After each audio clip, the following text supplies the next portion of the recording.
Good morning. Welcome to the March 7th meeting of the Standing Policy Committee on Finance and Economic Development. My name is Councillor Jeff Barwadi. I'm the committee's chair. With me this morning, we have Councillor Janice Lukes from the Waverley West Ward, Councillor John Orlico from River Heights, Fort Garry, Lindenwoods, I think, or something like that. Yeah, something like that. Our committee clerk is Brendan Harris, and we have a large number of members of the public service with us this morning, but largely led by our CFO, Tracy Graham. At this point, I would like to acknowledge that we are in Treaty 1 territory, the home and traditional lands of the Anishinaabe, Innu, and Dakota peoples, and in the national homeland of the Red River Métis. Our drinking water comes from Shoal Lake 40 First Nation in Treaty 3 territory. Okay, Councillor Lukes, would you please move that the minutes of the meeting held on January 17, 2025 be taken as read and confirmed? So moved. Thank you. All those in favor? Aye. Opposed? Carried. We will now move into delegations. So David Grant registered. Correct. We have one delegation registered today, David Grant, to be heard in opposition to Housing Stats Data Model Analysis. That is report 13. David, I'm just asking you to, oh, I see you are there. You'll have up to 10 minutes to make your presentation. Good morning, David. Good morning, and thanks for welcoming delegations. On your topic 9, which I was registered for, water meters. I like new toys. Speccing and implementing new instruments like this was one of my favorite tasks as an engineer. In fluid streams that contain contaminants, ultrasonic has always offered benefits over mechanisms with moving gears. None of those advantages apply here. This project has missed the boat in a few ways. Perhaps its advocates have simply not told us all they know. If the $135 million will be more than repaid in higher water bills, this suggests, like the green bins, that each home will soon have hundreds more dollars to pay. Fiscal decisions at higher levels of the government have cost the Canadian dollar a lot. This report acknowledges that. This could double the rate at which costs rise because of the dollar tumble. That could double in 2025. Are we okay to proceed as planned if the cost goes up to 155 or 175 million? At what point do we scale back and just replace the oldest meters, not every meter in the city? As the gatekeepers on spending, you and the budget group have a say on city expenses. I suggest that it is time to make this needed adjustment. Topic 13. This request is hard to reconcile. We can begin to unpack this by using accepted definitions. A housing unit can be an apartment, a house, or half a duplex. The number of persons living in each one does not depend on its greenfield or infill designation. In general, single-family houses can accommodate larger families and provide them with a more peaceful life. Just ask those who move from a small apartment to a house in the suburbs. Similarly, the number of housing units per acre is independent of the remoteness of its location. If the request is to list the number of persons per building, then tall, wide apartment towers will always win. It is distasteful to many Canadians that some faraway elitist has declared that Canada will build no more single-family houses. And I believe BC had such a rule as of a few years ago for its southern mainland. If we need housing, and if many folks want a house on a piece of grassy land, then those should be offered. For centuries, this has been a major driver in the real estate and housing worlds. If there is a 10-acre plot of land, its capacity to house residents in towers does not depend on it being surrounded by old housing versus it having open grassland on one side. There's no real reason for Winnipeg to not offer both, in my opinion. I just thought to offer those to you, and thanks very much. Thank you very much, David. Any questions? No. Thank you. Have a great day. Okay, thanks. Okay, moving into reports. Number 1 is Center Venture Development Corporation 2024 annual report. I think we have our new executive director. Is that your title? President. Excellent. Rochelle Squires, good morning. You want to take a seat at the end of the table there? Thank you. Yeah. Good morning. Thank you for coming at an earlier time today. We have a International Women's Day luncheon that I know not people want to attend, so we're trying to move it up early today. So thank you. Wonderful. Well, thank you so much for inviting me to be here this morning. And good morning to you, Councillors Barwadi, Orlico, and Lukes, and happy International Women's Day to all the women listening. Do you have your... I do. Thank you.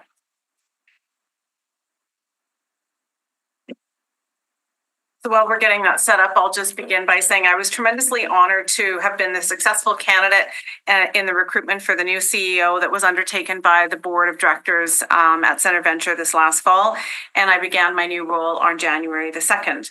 My previous experience as Minister of Housing and Minister of Municipal Relations, I believe, will help me to help Centre Venture fulfill its mandate in creating new residential units in the downtown, addressing some of the social challenges facing our downtown, and revitalizing the heart of our city. I've just got a very short presentation to share with you. Just a little refreshment of Centre Venture's mandate, and I do want to extend my gratitude to Mayor Gillingham and Council for renewing the mandate for Centre Venture and for investing in the downtown. I'm also incredibly grateful for the expertise and professionalism of the small but mighty team at Centre Venture of Loretta Martin and Johanna Chabluk. And last year, in addition to receiving a new mandate, Centre Venture was pleased to assist the city in the administration of the Housing Accelerator Fund and provide input into the exciting new developments underway because of this significant investment. So far, a total of 1,729 units have been approved in the downtown that will greatly assist the goal outlined in Centre Plan 2050 of creating 12,500 new units of residential housing in the downtown over the next 25 years. Centre Venture is also pleased to be a partner in the development of market lands with the University of Winnipeg CRC 2.0 to bring another 95 mixed income units into the downtown, as well as an exciting market that is in keeping with the intended legacy of the land.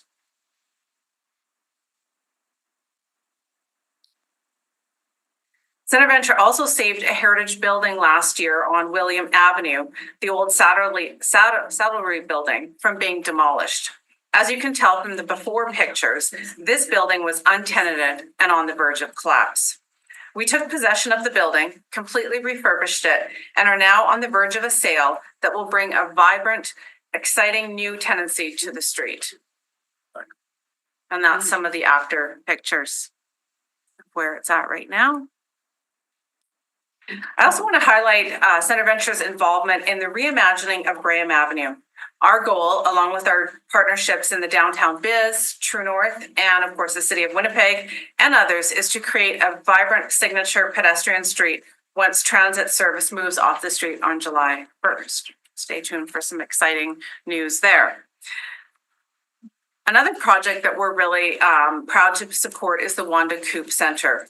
Her vision includes an artist residency and a studio on a vacant parcel of land on Henry Avenue. City surplus property at 401 Waterfront was optioned to CV several years ago, and we're now working with the developer to bring a townhome style development to the street. Even though the developer was not successful in receiving a half grant, we are working to help identify other programs that will contribute to the feasibility of this project. Space 2 is another developer that we're working with that is bringing exciting new residential units to 138 Portage Avenue East. This heritage 7-story building has sat vacant for a long time and also became a fire hazard. Now we are excited to see this building being restored and breathing new life into the area. In working with the same developer, we are hopeful we can report on another significant development in the Exchange District in the coming year. A few other highlights for the downtown include work soon to be underway at 128 James Avenue and the Holy Trinity Anglican Church, to name a few, as well as right next door to where Centre Venture is located with an exciting development at 127 Bannatyne. Lastly, we are very encouraged by our talks with our partners in the Bell Hotel, and our intent is to divest the property by the summer. We are working to ensure the property lands in the right hands so that it can continue offering stable housing for vulnerable Manitobans for years to come. There's the Bell Hotel, which we've had since 2009. In conclusion, you'll note that Center Venture ran an operational deficit last year of $1.8 million and the year prior of $1.9 million because of the recent $3 million contribution that Center Venture made to Market Lands, as well as our investment in the refurbishment of 284 William. We do not anticipate running an operational deficit in this fiscal year and maintain a modest but healthy cash flow situation in our account. Our administrative cost to operate our office is kept rather low and will be further reduced once we make our move into a shared space with significantly lower overhead. We are working on a strategic plan this year, and I look forward to having further conversations with each and every one of you to gain your input and ideas on how Center Venture can best position itself to support the City of Winnipeg on its many goals, particularly on how we may assist in vacant properties throughout the downtown and the city at large. Thank you once again for the opportunity to present here today, and now I'm very happy to take your questions. Thank you very much, Rochelle. Any questions? I made a quick question on the deficit. I can't recall your revenue structure. So you had a deficit 2 years for Market Lands, supporting Market Lands. So how do you envision paying that back, like covering that deficit off? So we have the money to provide Market Lands. So we're not in, like, we have a healthy cash flow situation. Okay. We have about $2 million in the bank and then another $2.6 million out in short-term loans from some of the developers that we've offered bridge financing to, and we'll be having those monies come back in the next year or so. So we're not in our bank account is not in a deficit. Perfect. Good answer. Thank you. No more Okay. questions. And where does the revenue, where does the revenue come from? So thanks to the City of Winnipeg, we have a $600,000 operating grant, which is more than adequate to cover our administrative costs. And like I said, we'll be even bringing our administrative costs further down once we move into a shared space with lower overhead. We also make revenue on mortgages that we have. We have 3 loans right now with developers that make monthly payments, and then we are gaining interest on that. And we also, when we sell 284 William, we have an offer that's about to close on 284 William, and that will be money coming back into our account. We are looking at doing some type of bridge loan or a better take back mortgage with the proposed buyer at 284 William, just to help them out for the next year, but we'll be receiving those monies in the upcoming 12 months as well. Okay. Well, I'm very glad now that we've got leadership. We had good leadership in the past, but now you're here, you're permanent. So I'm glad you're here. And there's lots of opportunities in the downtown, it's endless, right? So and we're in interesting times. So welcome. Thank you for the update. I know you still have sort of give us a teaser that there's more to come on Graham Avenue, but July 1st is coming pretty quick.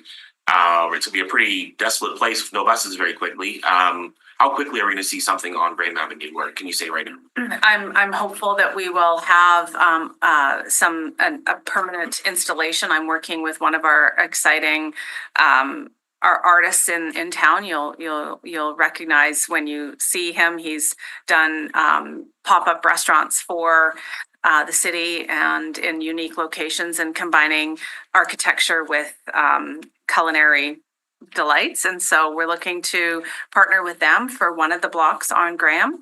And we're also in conversations with True North and the Downtown Biz about bringing festivals and markets. We're going to have a 2-block radius that I think will be pretty dense with social and entertainment opportunities, and then having a bit of an outdoor zone. We've got some benches on order, some street paint, and other infrastructure that would support basketball, games and tournaments.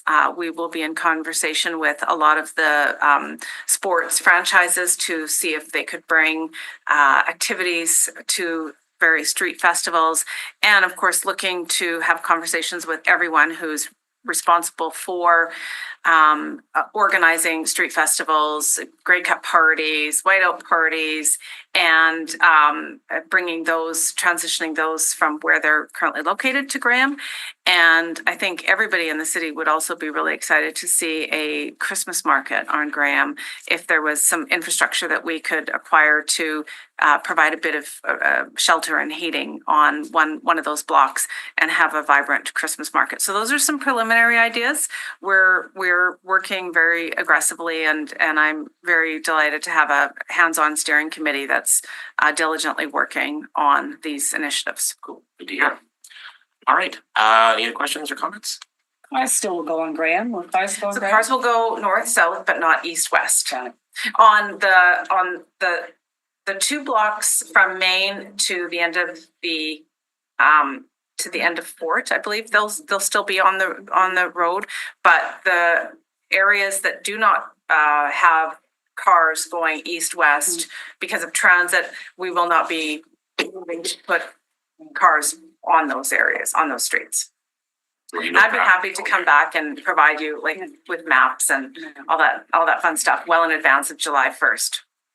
Okay. Thank you very much, Rochelle. Thank you. Somebody ready to move this as information? So just to note that's to be received as information forwarded to EPC and council. Okay, good. Very good. Thank you. Wonderful. Thank you so Look forward to much for meeting your with you time. soon. Thank you. Sounds great. Councillor Luke moves that. All's in favor? Yeah. Aye. Opposed? Carried.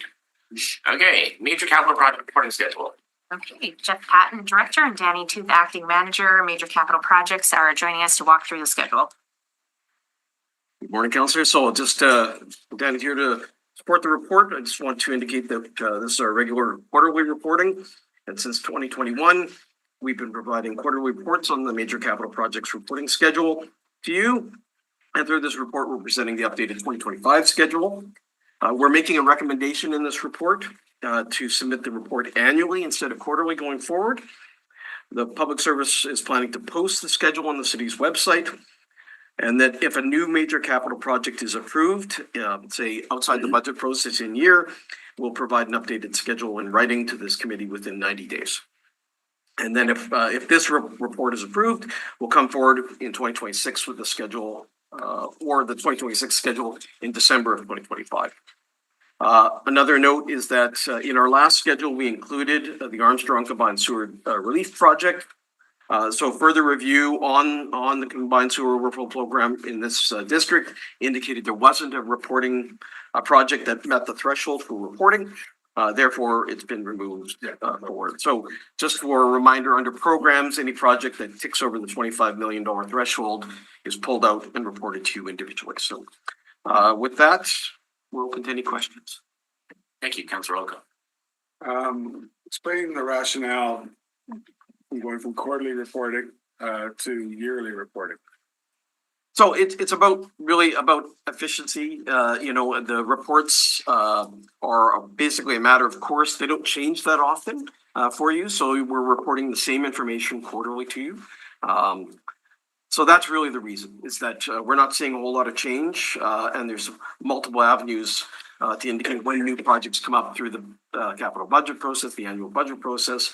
So that's really the recommendation is that the projects are pretty well on a schedule and to be more efficient and reporting to you. So it's just a schedule. Projects would still report quarterly. Oh, yeah, The the schedule would yeah. only be reported Yes, once. yes. The projects continue to report So we're quarterly. not gonna be waiting Just 12 months to get the north end. No, no. treatment No, plant no. report. No, it's Just the just schedule. this scheduled report. Yeah, So whole separate audits that says how we're gonna get more information on that. oh, yeah. Yeah. That's right, I know, that's right. Yep. Okay, so we're not talking about that, we're just talking about this document. Yes. This document, this We're schedule, still reporting on the major projects. Of course. There, where we tell to you. everything But is this, still. and then if something's added, you would, well, again, I'm not sure how much, the money we have, I'm not sure how much will be added. But, okay, that makes sense. The last question I have a little bit is, and I read in the report, you talked about the Armstrong Point, and it's more of a question than anything else. Being taken off the major capital project list, because, correct me if I'm wrong, the components of the project don't meet the threshold, they're lower than the threshold. Right. Now, so my brain though goes, well, the Armstrong Point CSO is the sum of all those projects. Correct. So why we're reporting on the project, which would be over 20 million, I'm sure, or 25 million, if you put all the pieces together. So that's the project. You're saying, no, the project's a whole bunch of little projects. So I'm getting a little confused. To me, that's a project, which is over 25 million, which you're saying we don't want to put in there anymore because the sub projects don't equal 20 million, 25 million. Am I getting that right? Because that makes no sense. Basically, well, that's been the standard practice for the last decade of reporting, is that any the programs, we were never reporting on the overall programs, like there are large overall programs, CSO, water main renewals, street renewal projects. There aren't regular reports on those unless an individual project in the program is greater than 25 million, then it's reported to. But this committee can request reporting on any project. So you're, again, just my clarification. So the Armstrong Point project is not really an Armstrong Point project. It's part of the CSO program. Yeah, the initial discussions on was that we were potentially identifying a contract under that program and that would require reporting. That's why we included it on the schedule. But with further discussions with Water and Waste colleagues, there wasn't one. So something very similar to what you're seeing on this program. You'll see the Ferry Road Riverbend Combined Sewer Relief Project. There's a major trunk being installed in that St. James neighborhood, and Water and Waste is reporting on that. So Under a much larger program. So if the project is on, let's say the Armstrong Point, the subset projects aren't over 20, but you know what, overall, they're all really high. They're pretty close. Our project cost for the Armstrong Point, I'm assuming we have a budget for that. We're expecting this is going to cost us, CSO is going to cost us $100 million or 40 million, whatever it is. How do we know that that's not going off rails? If you add them all up, we go, oh, well, if you add them up, this actually, the Armstrong Point CSO is way higher than we thought it would be. Understood, yeah. So council reviews the annual budgets for CSO annually, so you'll get to see. That's a big number. But yeah, but on the detail sheet, it's broken down as well, so you get to see, what the allocations are. Yes, the efficiencies of a program are that funding can be moved around. So yeah, that is an issue under the program, but I think Water and Waste also reports annually on their CSO program, but we'd have to talk to the director. But I believe that to the Water and Waste Committee, they report annually on the on progress on CSOs. So I believe there are contracts and milestones that are provided in that report as well to council. Well, I may not support that. The yearly thing, you understand that, but the other one, I know maybe a little bit of reporting, but that's what we need to be doing here. And those projects can get really unruly quick, especially if they're trying to geology the river. Okay, but I'll talk to colleagues about that. No more questions. Thank you. Okay, what's the role of the committee here? I can start. I'm okay with the yearly now that they understand what they're talking about. Yep. And I'd like to keep the Armstrong Point on. But yeah, I'm not gonna get too upset. Okay, do you want to?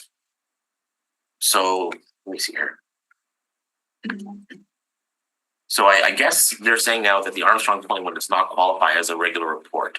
So we need a separate motion to request that they get reporting on that. You know what? Let's leave it for today because I don't want to make motions off the side of my hip. So we'll leave it for today, and I'll follow up if I so do to see if I need to come back with a special request to have that pulled back out. It's fine. Okay. Okay. So then the admin recommendation here. So move. Thank you, Councilor Orlico. All in favor? Aye. Opposed? Carried. Thank you very much. Sticking around. Brad, Thanks, Danny. Report number 3, South Winnipeg Rec Campus. And joining Jeff is Brad Erickson, the manager of municipal accommodations. Yep, so Brad's gonna walk us through the report. Our project manager is waiting in the office today. So good morning. Preliminary design was completed last December and detailed design is currently underway. Class 3 cost estimate has been received, which identifies that the project is on budget with respect to council approved funding. The next phase of public engagement for the project is planned later this month, and construction of the vocational wing addition to Pembina Trails Collegiate is on schedule and on budget. The forecasted class 3 total project cost remains unchanged at 126 million, while the approved budget of approximately 118 million, following council approved increases of 23 million in May and 6.7 million in July of last year. The difference of approximately 7 million is attributable to the Child Care Center, which is funded by the province of Manitoba. Approved contract costs provided in Table 1 have been updated to reflect expenditures to the end of last November and total 7.36 million. Contract adjustments totaling approximately 534,000 were approved in the reporting period. 2 contracts were awarded during the reporting period for public engagement and site survey. There are no schedule changes to the report. The procurement schedule and the status of deliverables will continue to be upgraded as the project advances. We have not ascertained any new risks to the project. However, ongoing concerns respecting cost escalation need to be closely monitored. Any financial risk associated with potential trade tariffs cannot be established at this time. An open house event is planned for March 22nd, where residents can learn more about the design of the rec campus and the schedule to complete the project. As well, a community mailer was recently distributed within the community. Detailed design will continue into the fall, and the project team is working towards tendering a construction project in late 2025. And with that, we'll entertain any questions. Okay, wonderful. So in your report, you said that in January of 2025, you would have a class 3 for the childcare facility.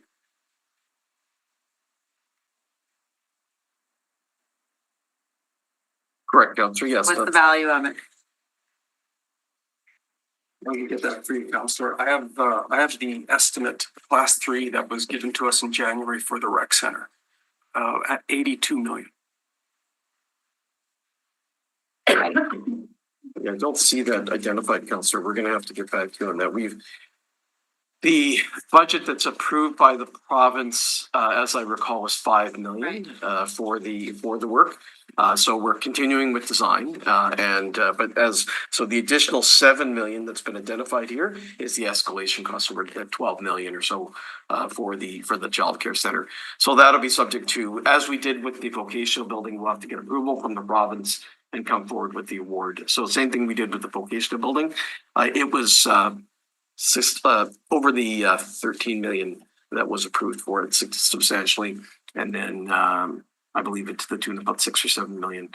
And then we had to come forward to the council for the award. So same thing will happen with when we're preparing the award report for the rec campus because the childcare is integrated into the rec campus. So is that, yeah, that's tendered all at the same time. It'll be all tendered at the same time. Yep. So is this new that the province mandates a pre-tendering cost review approval of projects valued at 10 million and higher? No, we've been working through that process under all of our contracts. So yeah, no, there was definitely an extended review period related to the vocational building. So we're anticipating the same extended review period with the childcare facility, but we're working collaboratively. The teams are meeting on a regular basis. There's direct contact between the provincial team and the city team. So. In here, you said it was previously unknown. I'm not too sure why. Like that was known during the vocational building, but we may have to get some clarification for you, Councillor. What's written in the report? Yes, no, I'm just not recalling it at this point. But if our project management's here, they would provide it. But we can clarify that for you if you would like. Yeah, that would be great. Okay. So what is the timeline then? Let me just get to the timeline here. Too much history. A lot of history. So you've got here rec center, childcare procurement, 2025 Q4. So do you want to elaborate on that? Yeah, so that like I think as Brad kind of indicated that we'll complete the detailed design. And then we're more than likely going through a pre-qualification phase, which we define through the procurement phase. So we go out there, we search and identify pre-qualified contractors, and then we'll be issuing a set of complete ready for tender drawings to those pre-qualified bidders, and then they'll provide a response to us. So So typically, a project of this scale might be on the street for between 1 to 2 months to allow the bids to contractors to gather their bids. Like the pre-qualified part. No, the pre-qualification is very quick, like it's only a few weeks. Okay. And we're gonna do that concurrently, doing detailed design, doing pre-qualification. A lot of these items are running in parallel. And then once we get to the final design, a class 1 project estimate, we're on budget, then we'll go to the market and issue the completed set of drawings and specs to the contractors who will submit bids. So I would anticipate that either December of 2025 or early January of 2026 bid responses. We'll have to get that firmed up as designed. We're pushing the consultants to get their design done. When you say bid responses, what is that? Responding to the RFP? That's correct. When the contractors are actually committing, signing on the dotted line, here's our price, city, here you go. And then we'll evaluate that. And then at this scale, we'll bring an award report to the planning property committee and then on to council more than likely. So then when do you expect detailed design to be done? I think Brad, you had indicated, I think we're anticipating in the fall, so we're probably anticipating September, October to be complete. But I think we're pushing our consultant to get done. So we're in detailed design now, so we're anticipating it to be done probably by September, October, I would imagine. But we'll keep an eye on it and we can, there'll be another report.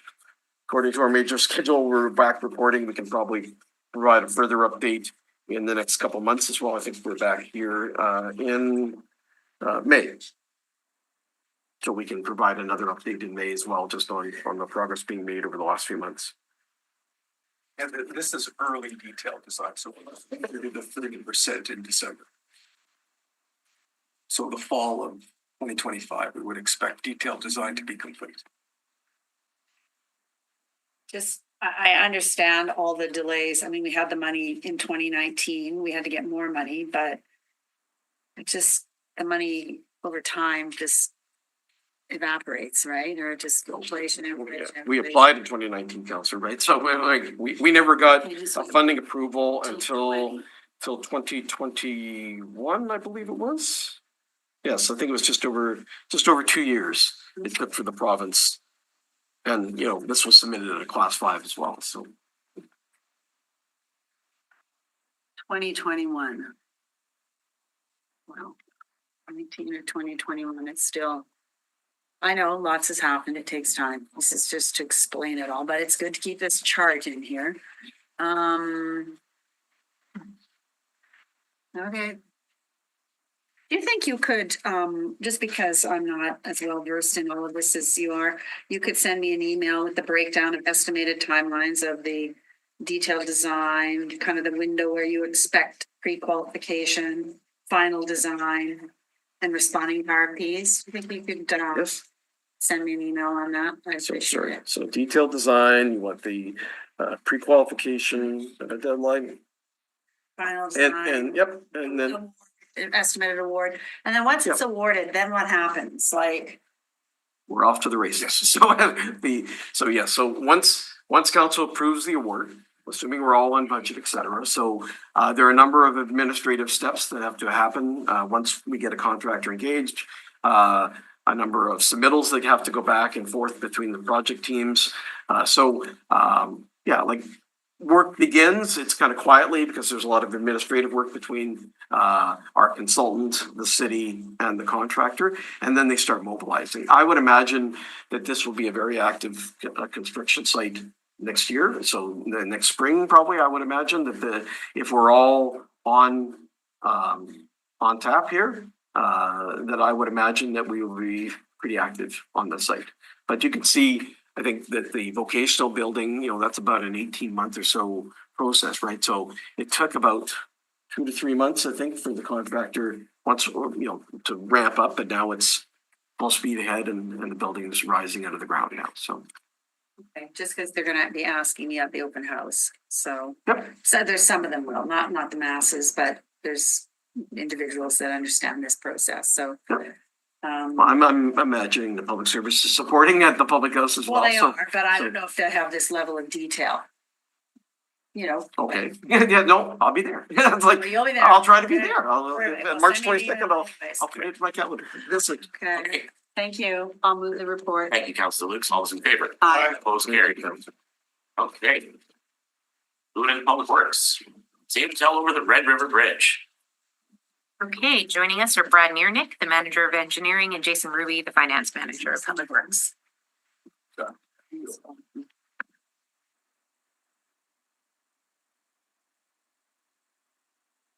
Well, we're getting near the end of this project. This is the 9th quarterly report. Expenditures to November 30th, 2024 were about 51 million. The budget's 59.9 million. Our conservative forecasted estimate to completion is on budget, but we are going to have like a very razor thin contingency based on that forecast of about $21,000. So we reached substantial performance on the project on October 18th, 2024. After that, we continued painting girders underneath the bridge, and that work will continue into the spring as well. And we expect to reach total completion by June 30th, 2025. And that includes doing some additional road works to remove the detours and landscaping and some ditching works. Things like that. Okay, We're almost there. almost there. Okay, there was a little drama on this one, not a lot, but that's good. Okay, Piles, yeah. The piles, yeah. piles and piles of drum. No. Okay, I'll move the report. Thank you, Councilor Lutz. All those in favor? Opposed, carried. Thanks. Centerport South Water and Sewer Services. I'm lining up a tour of this. I don't know if anyone wants to go on it. Sure. Lights are exciting. Well, now it is actually, I was driving around out there and saw stuff happening and I think it's good. Hey, we have a large component of water and waste here today. Supporting. Supporting the past, to Tim Shanks, Director of Water and Waste, including Cynthia Weeb, Lucy Swerg, Zui Doan, and by Zoom, we have Linda McCusker, Allison Weiss, Tim Turzak, and Lana Obach. And that's supporting the next 6 agenda items. Okay. We do have a slight last minute change to the roster. sorry. Cynthia can't make it today, and Tim Turzak is not there. I believe Stacy Correa will be replacing Tim momentarily on Zoom. But yeah, we've got a lot of reports here. Hopefully we can focus on the ones you want to focus on. But Okay. We'll start with Centerport, a very important project, obviously. I know just mentioned you're working on a site tour. Very quickly, the highlights here, we did from last reporting period, it was still the force main and lift station, I think, contracts over to close, which did. So all the contracts have been awarded and things are underway. The force main lift station were awarded. We had an outstanding item, this letter of credit, letter of entered to construct agreements were resolved in the last reporting period. There was a early construction commencement agreement with the RM that was required, and we did get that approved at SBC Water Waste in January. So it was like 2 weeks after the reporting period here. So it's listed in the executive summary here, but it's also in the subsequent events. That was one of the risk items identified in terms of if we had some kind of delay with that would delay our ability to start construction physically on the site. So we've addressed that. Really the big takeaway here is the higher than expected groundwater levels. We've talked about this last couple of reports. It's we've try to mitigate that risk by moving some of the substantial completion dates and sliding some stuff around to make sure that, like, for example, the lift station commissioning kind of has to wait for the force main to be finished, and the force main needs a little extra time because of this unexpected groundwater. So that's primarily, I believe, the driver for these schedule adjustments, because you'll see our little checkbox there mentions we're not on schedule because we've had to move our original dates, which are summarized on page 5. The schedule right there with the milestones shows you that we are, a few months off on some of these with our revised completion dates, but at the moment we think we can meet those revised completion dates. So that's really the highlights of it. Sure, if there's any questions, I can do my best to answer. What makes groundwater levels high? Like, it's just the way it's built underneath. I mean, it's just the way it's built, the way nature makes it. Like, I don't know. Well, aquifers, like, so the aquifer level, like where the piezometric surface of it's the pressure surface of the groundwater level will impact how much water shows up in a hole that you dig. For example, if there's been a lot of antecedent precipitation, like there's been a lot of rain, like there's been a wet year, it can recharge groundwater levels. If there's a lot of wells in the area or that sort of thing can draw that level down. The problem is it's very, there is a general understanding of where the groundwater levels are, in the Red River Valley kind of thing. But unfortunately here where we did monitoring, you really only get a snapshot of where you have your monitoring points. And for whatever reason, the groundwater now this year is a lot higher than we expected it to be, or that it had been monitored in the past. So, the easy answer is, usually when there's more input and less outtake of the aquifer, this is a bit of an anomaly. It's kind of weird. I'm wondering if there's something about how we monitored or the historical data was maybe that was the anomaly, but there is definitely some groundwater issues. There is another issue here, kind of a subsequent point, should probably flag. One of the road crossings,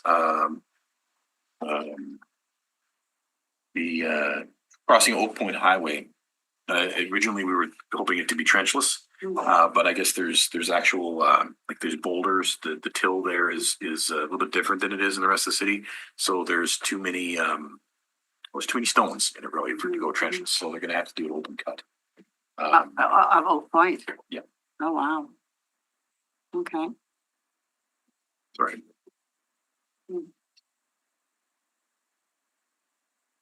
Okay. All right. I don't have any questions.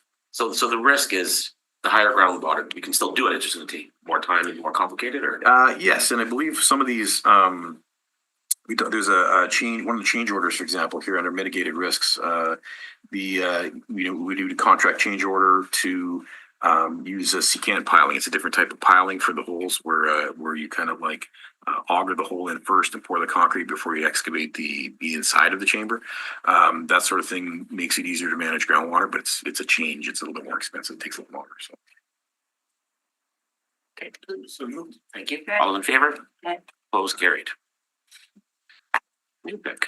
Next is Newpick Project 1, Power Supply and Headworks. Power supplies. We do have our Headworks project engineer, Alison Luis, is here to speak to it. I know we did have a couple of site tours here. Hopefully, many of you have been out to see the site. There's a lot to see now that we're kind of rising up out of the ground. The above ground structures is making a lot of progress. And we did have a media event there with the federal announcement last Monday. So there's definitely some visible work. Citizens can see the cranes and the concrete pour trucks going on. So we do have a lot of progress here. I did want to just flag. I will turn it over to Allison to highlight progress, but I did want to flag that we did put out a Our City, Our Stories media, resource there related to roads earlier this week that includes whole bunch of photos actually of the construction site for Headworks. So if it's just a good reference, I thought I would point it out that if you check out our One City One Stories page there. Ah, that's great. There's, we have some overhead shots courtesy of the contractor. It's good. It shows gives a good feel for the complexity of what's going on.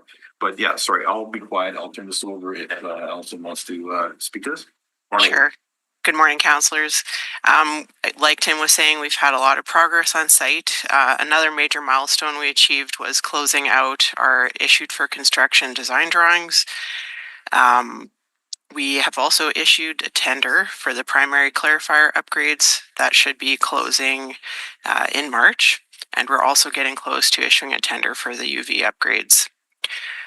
We had flagged a risk in this report around work in the existing grid area, and essentially that's to tie in our new facility into the existing new pig plant. Red River was actually able to complete that work ahead of schedule, so that risk has been mitigated for this low flow season. We still have to do similar type of work in the next low flow season, so we may still have this risk come up again, but we're looking at ways to get them in there sooner to alleviate potential schedule impacts. And another newer risk is the tariff issue that has arisen recently. We have procured the majority of our equipment already, so our big pumps, HVAC units, that type of thing. However, we still have some outstanding procurements, and so we're looking right now with the contractor or design builder on the value, what's left to procure, what may be coming from the US to see what our exposure is on that, and if there are any mitigation measures. Those are essentially the key items for this report. We've procured items that are coming from the United States, but they haven't arrived yet. Are we going to be, who's responsible for the tariff on those items? Yeah, so it would be on the city. Like, this would be considered a change in law in our design build agreement, so it would qualify as a relief event. Yeah. I mean, I probably shouldn't start talking about tariffs, but I know that they're Canadian. They would be Canadian tariffs, right? That we could we can apply for exemptions. There's a process to apply with the federal government for exemptions. Yeah, on their website. I mean, it's more so for not counter tariffs on those. Yeah. I brought it up on a call with FCM yesterday, and we're working on something, but okay. Thank you. So let's carry on with that then. Again, I could wait till the tariff presentation, but I'll throw this one up earlier. So if the numbers come back really high on the procurement we've already purchased or we have to purchase, again, we don't, every day is a new day, it seems, with what's going on right now. In a general sense, then you still have to come back to council to say, hey, I need more money. Is that how it works, or how does that work? Yeah. Generally, if there wasn't room, in the budget. we could have figured out how to mitigate it other ways and stuff like that. 25%. Well, again, who knows? Carve outs, we could get that, all that stuff. But if you do in all these projects, so I won't keep asking every project, but we'd be expecting, and again, I know we'll have the tariffs. We'll talk about that later on. This is one of the bigger ones, but you can also get cut death by 1,000 cuts. So when you start adding in play structures and you start adding in everything else, it's going to be a pretty high number, I think. We're going to have to make some choices, but that'll be another day. But at that point, you're monitoring that, and you'll bring it back to council if the numbers start exceeding the budget that you have. Yeah, like the first round of tariffs that are actually in place right now, the Canadian tariffs, are not like, if you go through the categories, the actual tariffs, the areas they're targeting, because the Canadian tariffs aren't blanket tariffs. Right. They are primarily like agriculture, this sort of thing. There was none of those categories had any immediate direct impact to this capital project. Orange juice being used in this? Yeah, no orange juice. No orange juice. So we're not going to the orgeade. But there are things like linoleum or the second wave of tariffs when it talks about chemical or some materials. I think the real risk will be the pass-through tariffs. Like if we're getting something that you know, has passed through the states, you know, and has a Chinese tariff on it. You know what I mean? Like they, you know, at some point that material or chemicals that Canada supplies raw materials for the states that gets a tariff going to the states, and then the vendor sells it back to us.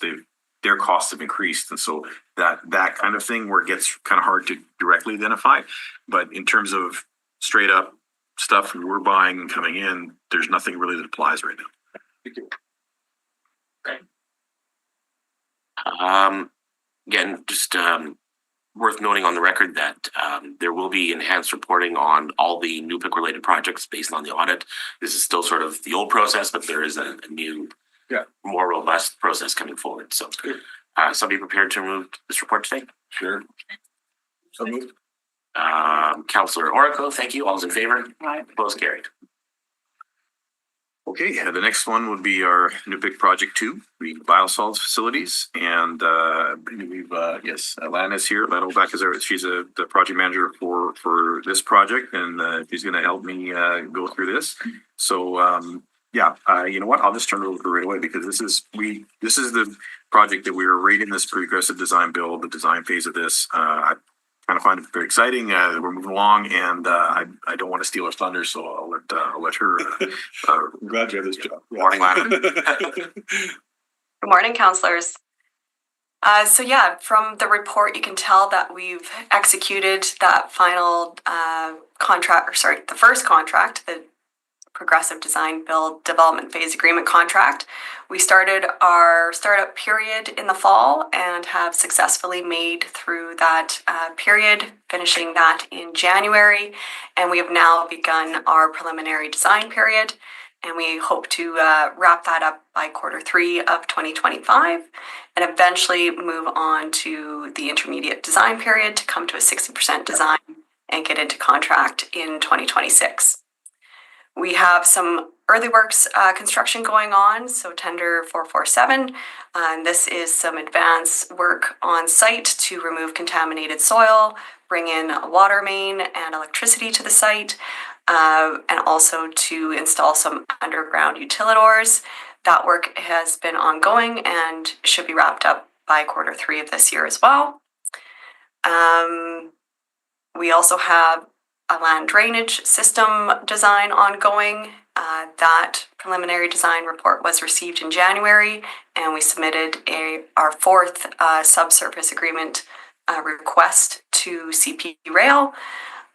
So that's good progress with all the stuff underneath the rail. And as Tim mentioned, we also had some additional funding announced this week by the federal government, $166 million. So every dollar helps keep this project fully funded and affordable to keep moving. We are looking forward to having hopefully additional provincial funding contributed, but that will be in the future.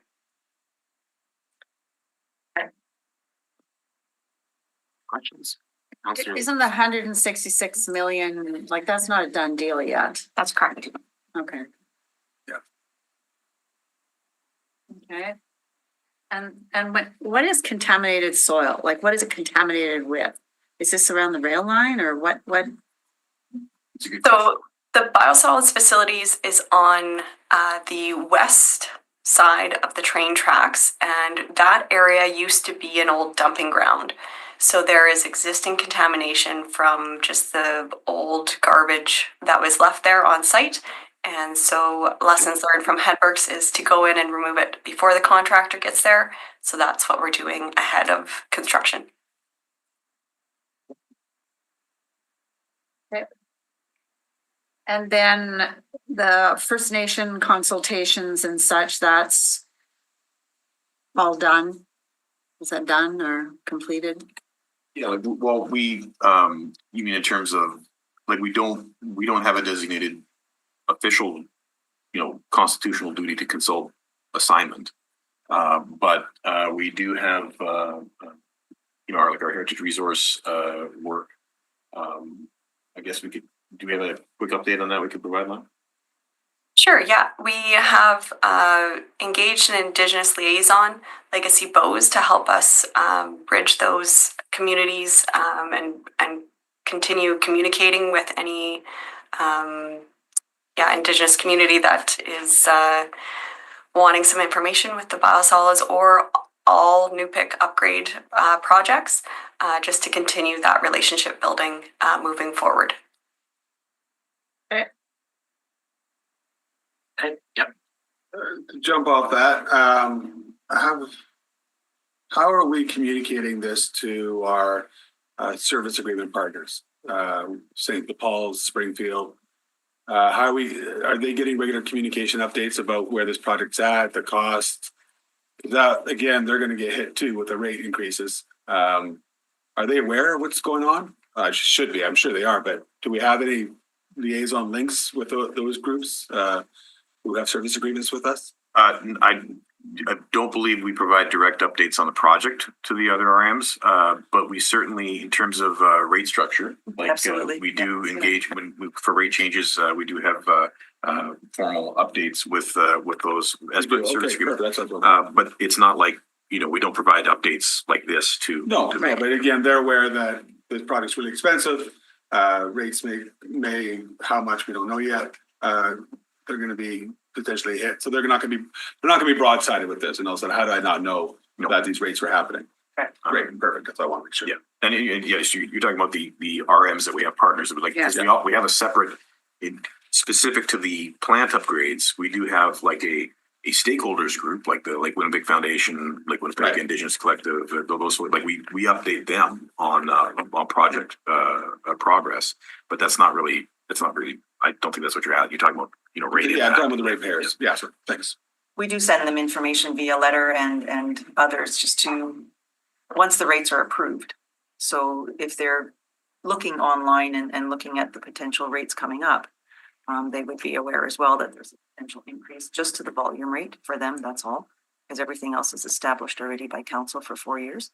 But should the sewer rate, volume rate get approved in one form or another come next week, or not approved, but by council, we'll be sending out formal communication to them via letter. We direct bill the residents, not the municipality, right? We direct bill the municipality. Oh, and they bill their residents? Yes. Okay. So I hoping that they'll be aware, or we'll make sure they're aware that the rate report's coming, so they can come and speak to it. If they want. They may not, I don't know. They have to go face their public. I know there was quite a bit of controversy when they first started putting the pipes in, especially I think Springfield had the most kind of problems. I just don't want to get them, I want to make sure they have input and also making sure we just don't broadside them. Every municipality is busy.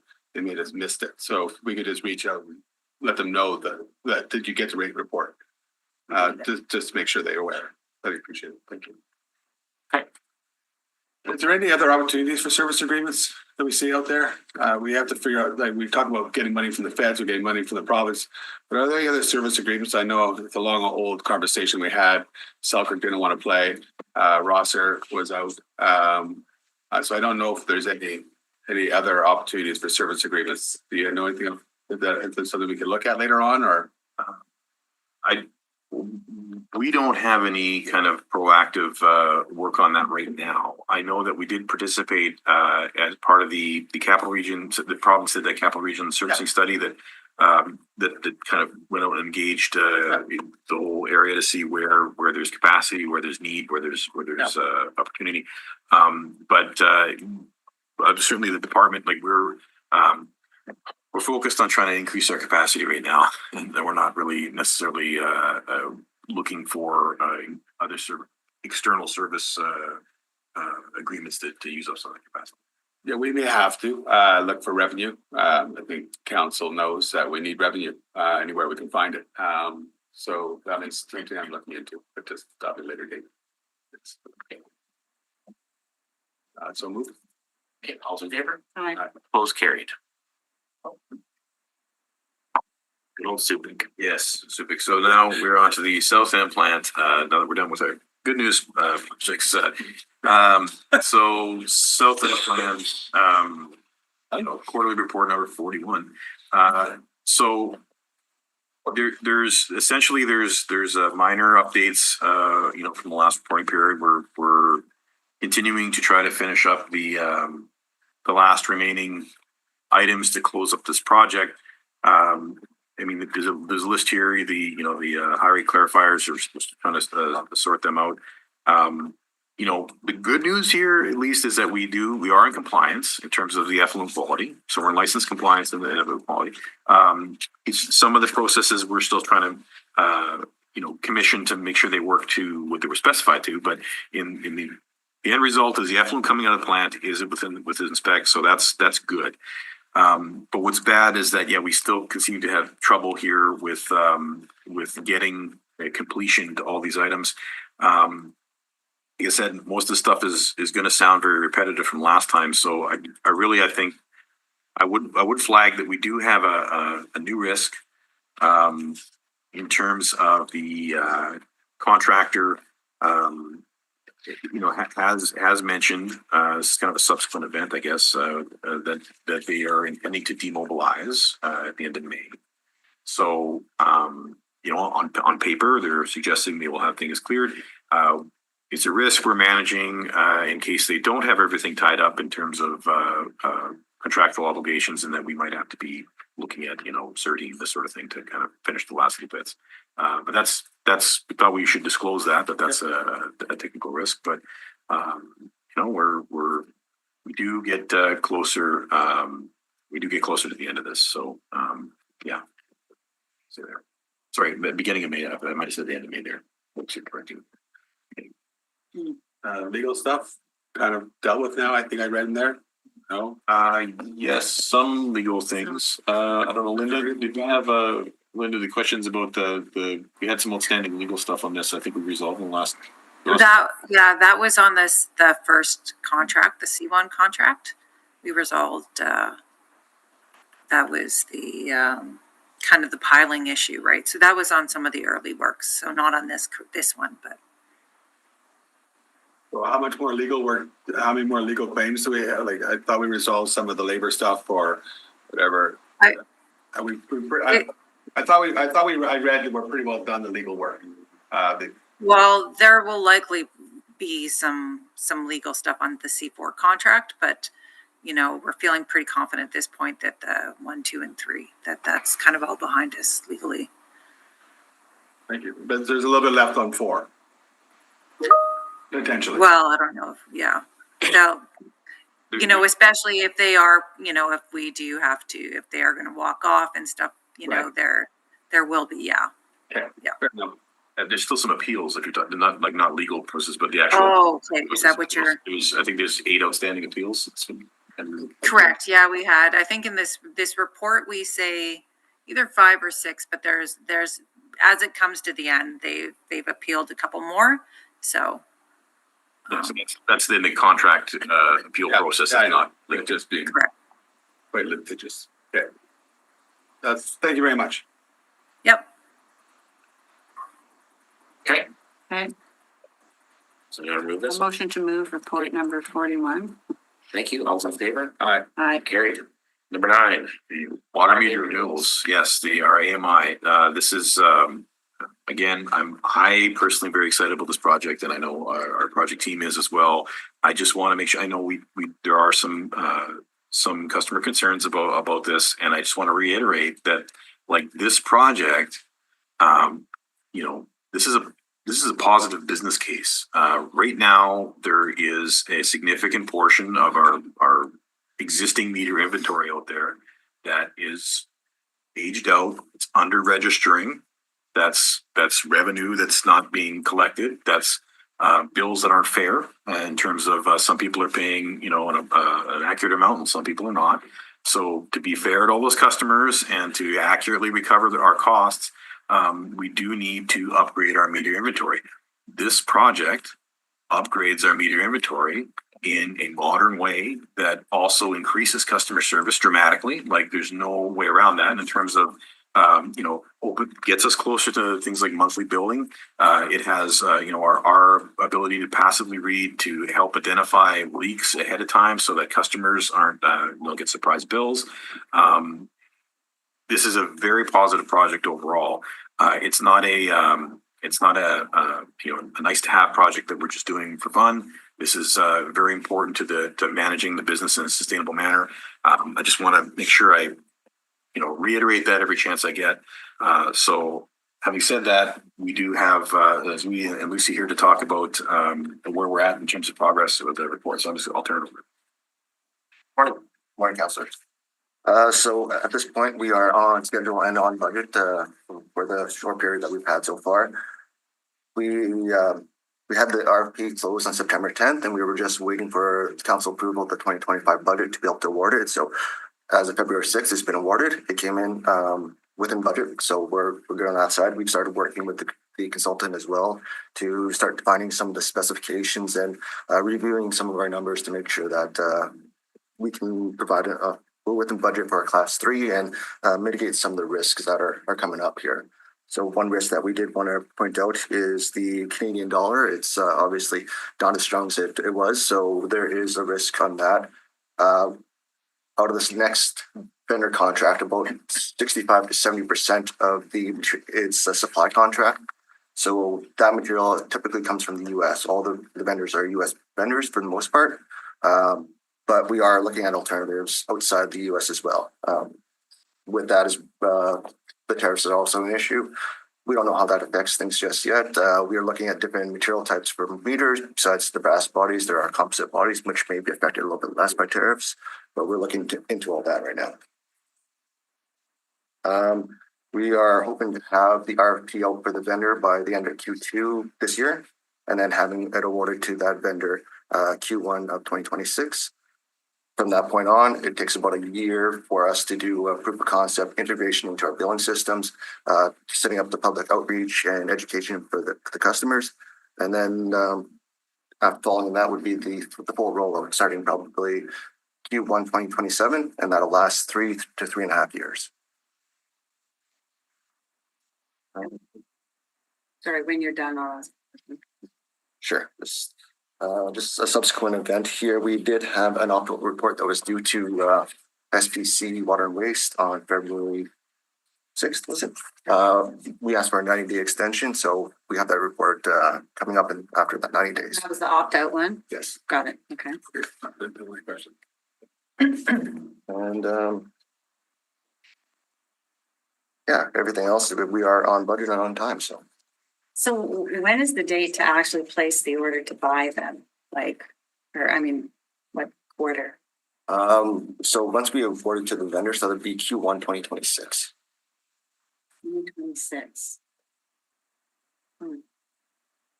So, I'm just wondering, when do they give the final price on the items? The final price on the items would be after, I'm guessing we would get pricing around the end of August this year. And then we would go through our process for award and review the RFP. We would prepare a report to bring to SPC and as well council after that. I imagine, and you guys correct me if I'm wrong, but because it's such a large number, like I don't think we'd necessarily be buying all the meters in one shot. I think like the way we run our existing meters, it's like an annual purchase up to so many meters. Some may be hit with the tariff or maybe not, others may not. Like it would be a supply contract with annual adjustments based on an index or something over the course of the. Talking about a couple 100,000 meters, right? Yes, 220. So that's every house, right? 220. One in an apartment block. Or how does that work? It'll be For apartment blocks, units, right? Sometimes. Is there not are any of these suppliers like looking at domestic manufacturing to get around the tariffs potentially? Not that I've heard yet. It's not knockoffs from China we can buy. I go to Best Buy, nothing's made in Canada or States. Right. So we have talked to on Amazon. Yeah. We have talked to other vendors from Europe and Mexico as well. So not just the US, but even with the manufacturing in Europe and Mexico, some of the businesses are US businesses. So I'm not sure how the tariffs affect that. Confusing, yeah. Just a ton of energy on all of this. Yeah, every day, new day. You mentioned, we are revenue and spend kind of, committee here. So you mentioned the the fairness of, the water meters. So some people who have, let's say, a little older homes, maybe 100 years or whatever. Yeah, I mean, the meter doesn't go, this doesn't spin as much. It's a little older, rustier, whatever it is, right? That's my understanding. So the meter's just, Yes, I mean, because you have an older home, you might not necessarily have an older meter, but we, you know, our existing population of meters right now is, you know, I think, I can't remember the average age is, it's like 25. About 66% or so of them are above their or beyond their useful life. oh yeah, yeah. So there's quite a few. Wow. Have you calculated, have you been able to calculate, the increased revenue, by having all the meters? Like, have you been able to do that at all? We did a pilot program in River Heights. Right. Yes, I know. Yeah. To kind of like get a sample population. Well, I mean, part of the pilot program is also just to kind of feel it. Well, how is this going to work if we're doing bulk exchanges? How do we coordinate with people? What kind of uptake are we get? What kind of interesting plumbing things are we going to find in people's homes when we try to adjust this? You know, because things get built around your meter and all sorts of things. So we did that pilot program to kind of inform how we were going to do this larger program. But part of that was getting all those meters, testing them, and seeing, well, okay, how far are they out? We did. That is the pilot information is in the. I do believe it's in the November 2023 report, and we attached it. We have an attachment or an appendix that gives the results of that pilot, and I can't quite remember the percentage now of meters that under registered, but it was in the pilot that we did. Yeah, there is an estimate included in the original business case for this to set the budget that I believe it was like a 7-year payback. Oh, absolutely. Yeah, there'd be a 7-year payback. Yeah, so that's good to know. If you could send me that number, that'd be great. I don't want to dig back that far. Send it to me too. That's important. Yeah, that's when we're getting some residents say, "Why are you wasting money on this?" Showing that we do have revenue coming that pays for this, and it does help. You can't just say it's water meter readers. $130 million. That's a lot of water meter readers, but it's everything else that come into play. Yes. Okay, that's good. Fair enough. Thank you. But if people think the meter's running slow, they're not going to be too happy anyway. I know I'm done. My meter is like, I told my wife already, like and it's fair. It's absolutely totally fair. But it is an older meter, so it's, I'm expecting the water. My kids have moved out, so I'm okay now. But again, there will be, and that'll be part of the communication, I think. People are gonna have to be aware at a time that you may or may not get a little bit of a jolt. And actually our correspondence with the pilot, because there's about 500 homes that were part of the pilot several years ago, the response was quite positive, and especially those folks that we actually caught leaks for. So I think there were 7, which, doesn't The worst phone calls we get is the ones where some poor person didn't know that the toilet was leaking or ignored it, and then they got the $1,000 bill or whatever it was. So those are horror. So that's great. We can eliminate that. And fairness is important. And paying for the resources you use, that's important. So I do support the program. I supported the pilot project. I just know we're getting down the pipe a bit. I am a little worried about the cost of the meters going up, but I have to hear what I heard today, so I'm fine. Yeah. Just be glad you don't grow giant pumpkins. Yeah, for sure. Okay, somebody want to move this one? Fire hydrant. So moved. You all in favor? Opposed, carried. Number 10, Ferry Road and Riverbend Line Sewer. Yes, yes. So this is a CSO project. We've talked about this on Rutland, Ferry Road District. This is report number 2. I mean, this is just getting started. We're still scheduled, this sort of thing. In the last reporting period, we had, RFQ went up to pre-qualify some of these folks. This is the big part of this is this micro tunneling to put in this giant trunk sewer. So it's specialty stuff. So we wanted to pre-qualify some folks before we got bids. We also had to get, permission and approval for some easement agreements through the St. James Collegiate and George Walters Middle School properties where we got to go through. We completed our heritage impact study. No conflicts were found there. And we posted that tender for the Rutland trunk. It closed in January. So it's that was closed after the reporting period. But I would say that in subsequent events we should be awarding that shortly at the next SPC meet, not next week's SPC, the April's SPC. We should be awarding the contract. The good news here, and I don't think Stacy's on or not, but I'll steal some thunder here. Good news is that bid came in quite favorable. So we were under our pre-construction estimate. The low bidder is these are specialty contractors. They're looking to get into the Manitoba market. We got some proprietary stuff, but we've met with them and it's legitimate. So we are coming in under quite a bit under. So that's good. Oh, good news. So that's a sneak peek at the next reports. All right. Looking for that one then. Yeah. That's news. That's exciting. But this one, this isn't the one that we're losing, that we're continuing. Yeah, okay, never mind. Okay, somebody ready to move this one? Okay, so moved. Thank you. All's in favor? Aye. Opposed, carried. Thank you. Okay. Thank you, Water and Waste. Okay. The city bulletin here reminds us that it's Employee Appreciation Day. Just want to say thank you. We appreciate it. Every day, appreciation, Yeah. right? That budget time. There is that. Sorry, Tracy. It's like 3/4 of my year. You started off again, haven't you? Yes, we have. Yes, you Yes. have. Yeah. We have. So joining me today to support the December 31st results is John Spidell, but I'm obviously here to support this report. So all these are the unaudited year-end numbers. The audit has commenced. Yes, it has. So good morning, councillors. Good morning, Mr. Chair. Thank you, Tracy. I will now take the committee through the highlights of the financial status report for the period ending December 31st, 2024.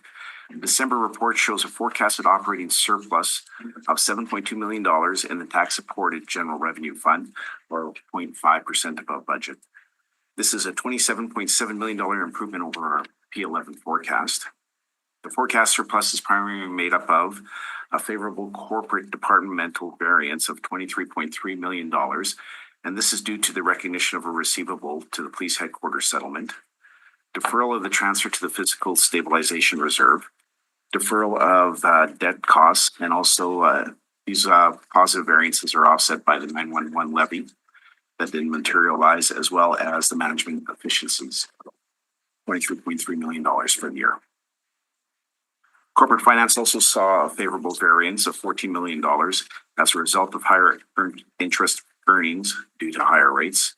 Winnipeg Police Services ended the year, so the chief presented that they were going to hit budget, and they did. They actually ended up at $4.7 million better than their budget, and that was due to increased provincial funding received in 2024, along with higher enforcement revenue and special duty revenue. These extra revenues were offset by costs of those programs, as well as their management efficiency target of $7 million. Overall, surpluses were offset by other departments that weren't so fortunate. Public Works had a $19.4 million deficit. This was primarily the snow and ice clearing costs, and this is consistent with the previous reports provided to the committee. $10.9 million deficit was in our fire paramedic service, and this was primarily due to overtime and workers' compensation costs. And $6 million in property planning and development, primarily due to lower than budgeted regulation revenue. So that's your permit and subdivision fees. So within the report, Schedule 2 gives you a breakdown of the components that make up the surplus, and Schedule 3 gives you a good reconciliation back to period 11's forecasts to the year-end numbers. The financial stabilization reserve was drawn down throughout the year by $6.1 million to cover shortfalls in taxation revenue. That was leaving us with $10.4 million at the end of the year.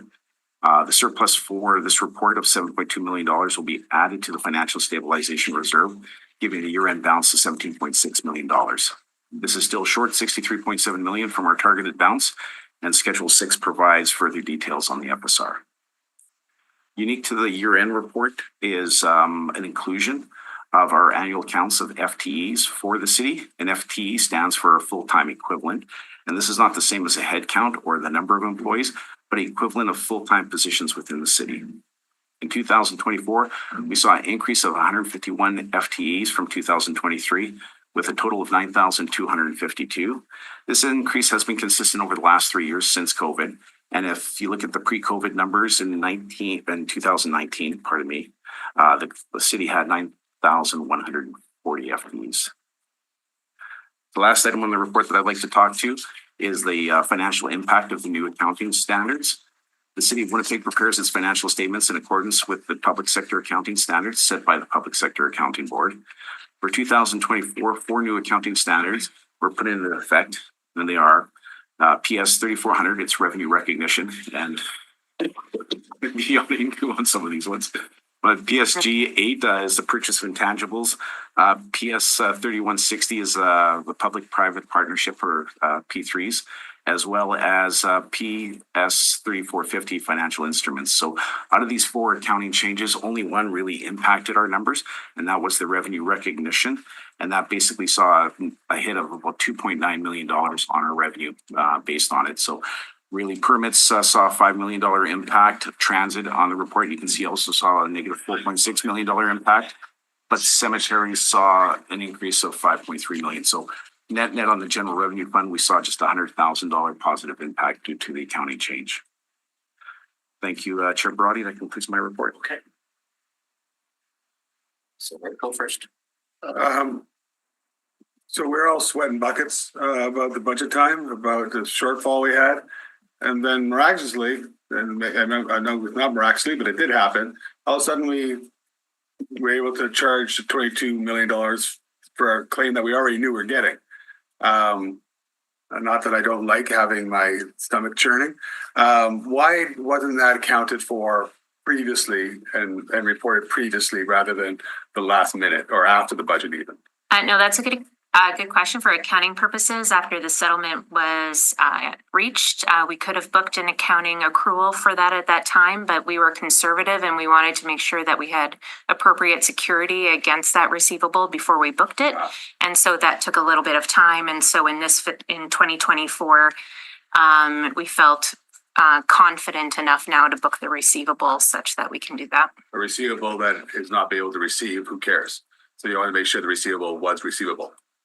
Make sure that, we had appropriate security against that amount. That's As per the council motion, there were going to be properties that were going to be used as guarantee, and that there are makes 6 properties of the value of at least 20. So it wasn't just waiting till after the budget, but it was just so we did, because I know councillors, we'd see extra $20 million. We're going to be all over that. But it was because of that system. That's fine. The last one I have is going forward, some of these items going forward, I'm going to pick on the property planning development branch with the permits. So we saw a decrease in permit activity last year and about a significant $6 million. I'm not sure how, I don't think it had a huge amount of impact on the as of right development stuff because that hasn't really flowed in yet. It will next, possibly. So what has been done to address this? I keep hearing horrible things such as, don't worry about it, we're just going to have more, we're generating more tax revenue, so don't worry about us, the permit stuff, the trickle down stuff. We're going to generate more money and we'll pay for all this stuff. I totally disagree with that theory. I do. So is that still a theory on how we're going to address the shortfalls, or the shortfall being addressed in other ways by lowering the number of permits that they expect to get? Those aren't being adjusted, maybe getting rid of some staff. We gave them extra $2 million out of general revenue for developer contributions, I call it. So going forward, how are we going to address this kind of hole going forward? Oh, well, that's a good question too, because some of it is tied to tax revenue as well. There's less activity. We saw that we were well behind budget as for net taxes added, which is kind of in-year property taxes that are billed. So we saw a drop in that, which is consistent with the drop in permits. So there's less development activity based on the economy from time to time. So there's booms and reductions that kind of just happen, as the economy moves. Yep. And so, and we think a good portion of the permit reduction is related to just a reduction in activity versus some of the other more complex nuances that you've just mentioned. So it's just more So It's hard to control. It's hard to control. Yeah. we have, over the last couple of years, have we had the same problem, with the permit revenue? So we've seen peaks of permit revenue, like during COVID, there was a giant increase, and same with net taxes added, where people were really reinvesting in their home, and there was large greenfield development, and so there was, so there was a lot of activity during the COVID years, and then I think people are activitied out, and there was a bit of a drop, and so hopefully. That'll ebb and flow, and we'll see an increase again. So you're, what I'm hearing you say is the last couple of, let's say 5 years, gone up and down. Yeah, it might have been a little extra high and At times, yeah. and then we probably took that to general revenue, Yep. because permit reserve, which we did, which is fine. Okay, so you're saying this right now, what I'm hearing you say, correct me if I'm wrong, is this was likely just a one-off bump because of lack of activity. But you're expecting. Possibly, yeah. 1 year is not a trend yet, so we'll watch. 1 year is not a trend. Yeah. Okay, and you're saying this is a 1 year, this is the first time this has happened? And it's okay, that's fine. All right, so we'll keep an eye on it. Okay, thank you. Questions answered, thank you. Thank you. Councillor Lewis? The favorable gas for transit was due to the provincial. It was partially due to provincial, but also because gas prices just declined compared to budget. So budget was set at a higher gas price when prices were higher. And as gas prices come down, we've benefited from that. So almost $10 million is from a gas price differential combined with the provincial amount, but the provincial amount I think was only around 2 million or something like that of that total 10 million. So it certainly helped, but it wasn't the whole amount. In the 2025 budget, we have adjusted the gas prices to something that's closer to market. So there probably won't be even though gas prices may not jump, there will be a less of a budget improvement. So I'm having a lot of questions, and I want to really put a succinct answer together. I sent that to you yesterday, Councillor Barati. I've got a lot of questions from people, concerned about the property tax increase, sewer, water, garbage. So I was trying to put a little summary together on basically what we're doing to improve efficiencies. Yep. And I went through the budget again, kind of our little sort of a Dodge summary, which may not be a good analogy, but do you want to update us? I know that there's going to be a little task force or what, I don't know what you're calling it, put together, reviewing, I think, high spending departments, and I'm not saying high spending, but like say Public Works that has a big budget. Right. Innovation probably not, yeah. Yeah, innovation, no, but What's happening? yeah, what's happening, and then I guess maybe what I'll do is I'll send my list to you, and if you could add to that, just because I just want to really encapsulate all the things that we're doing internally to look at efficiencies and reviews and all of that. So maybe you could just highlight some of the things that you've got on the go or about to start. Yeah, sure. So the budget assumes that we'll find $51 million in efficiencies. So we have to work hard in order to make sure we achieve those. We are targeting already the items that are listed in the budget recommendations, which are those high impact areas. So we've already started to pull together teams to review fire overtime. I'm already working with the province on workers' compensation, and what's kind of bulk purchasing. Bulk purchasing. We're already working with the province, and that's going to be tied also with like some kind of tariff response now. So that's going to end up happening anyway. So there's a number. I'm working with. He's not here anymore, but Jason Ruby on snow contracts to see those structures and make sure we're following leading practices as it relates to snow contracts. So we are kind of targeting those high items as a starting point. But in the meantime, we're also gathering, working with all the departments to pull together a list that we're going to ask the new task force to help us prioritize so that we can create these internal SWAT teams to review certain areas, all under the umbrella of continuous improvement. So those are going to be added to the existing continuous improvement model that was formerly led by Tyler Gooch. Those are now becoming folded under my umbrella, and so that we can coordinate all of that response together. And in the last few months, I've been working with CFOs across the country to find out what they're doing around continuous improvement. Some of them are pretty far along. And so there's a lot of leading practices that we can help leverage as we kind of kick this into high gear in order to pull it off. But the whole idea is to create a culture of evolution and innovation and continuous improvement. Those are permanent changes. When you improve a process, it'll carry on for multiple years. Those changes take time and energy and resources in order to suss out and assess and implement. So in the meantime, we're also looking for like one-time savings in order to supplement permanent savings as we kind of approach the rest of the multi-year. Okay, so I'll send you my draft, and if you wouldn't mind just adding to it, it just helps me better articulate factually.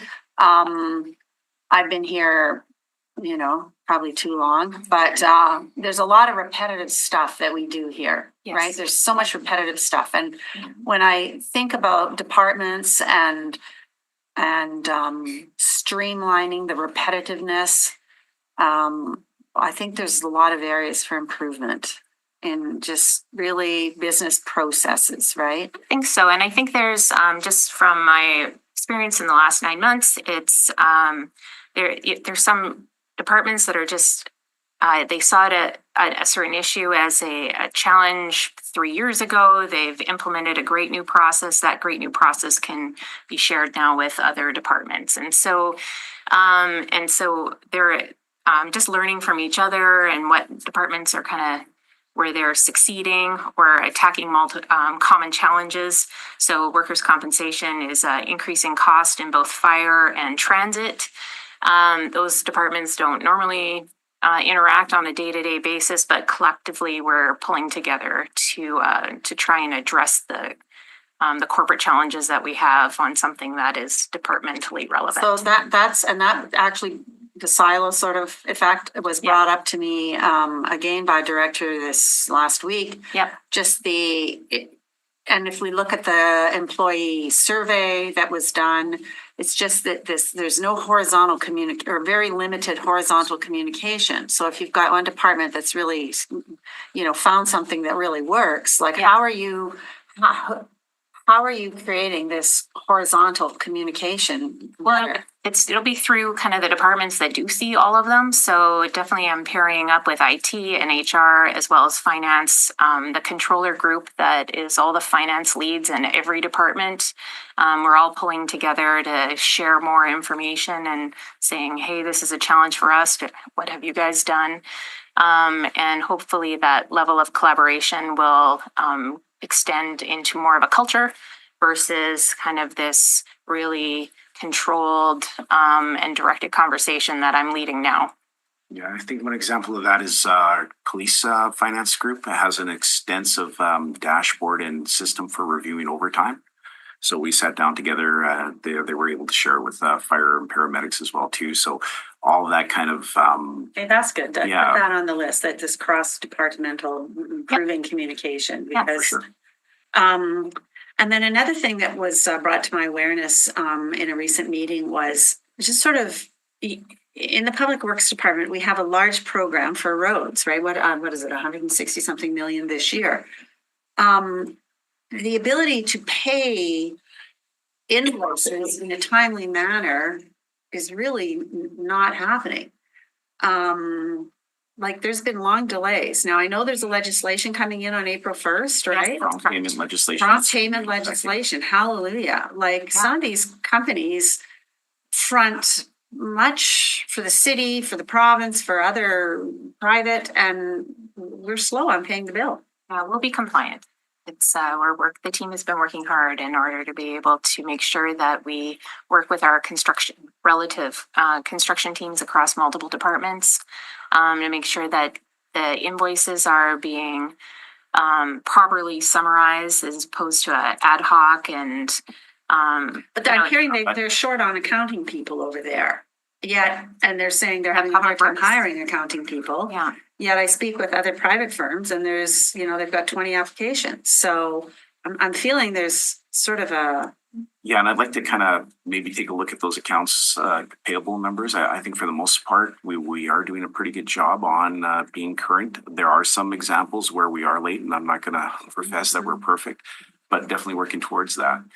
We've got a new management team in our accounts payable department. We're increasing our automation as well too to make things more efficient. Just as recently as a couple months ago during year end, we were current as far as the invoices coming into our mailbox and processing them the same day. So I mean, the improvements I've saw in accounts payable has been great in the time that I've been here. So what I'll do for the committee is I can bring you back some numbers as far as where we're at. Look at some actual Yeah, numbers. and we're very aware of the prompt payment legislation. Lots of work going on, especially with legal and the different groups. Even with Brad and Public Works, we've been sitting with them going through the progress estimate. And the legislation is still pretty raw. The regulations aren't really quite laid out. So we're almost kind of the terrorists where, okay, how does this work? Right. So we may not necessarily know how it works until we're Is actually. this provincially legislated or federally? Provincially, yeah. Okay.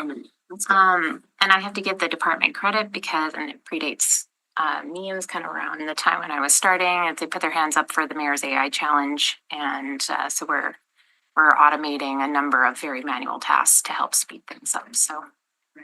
And using just some tools that are basically available to us already through like Office 365. Right. So really not, heavy intensive innovation or IT type of costs. So looking at doing some really good things there. Okay, I'm going to send you my list, and if you wouldn't mind, I know you're really busy, but we're getting That's a lot okay. of calls. It's okay. Yeah, no, it's good. Okay, so thank you. Okay, Curious on your format. I'm having a deja vu moment here when we could chair the innovation committee, where we talked about all this stuff, and then all of a sudden we found our systems don't even talk to each other.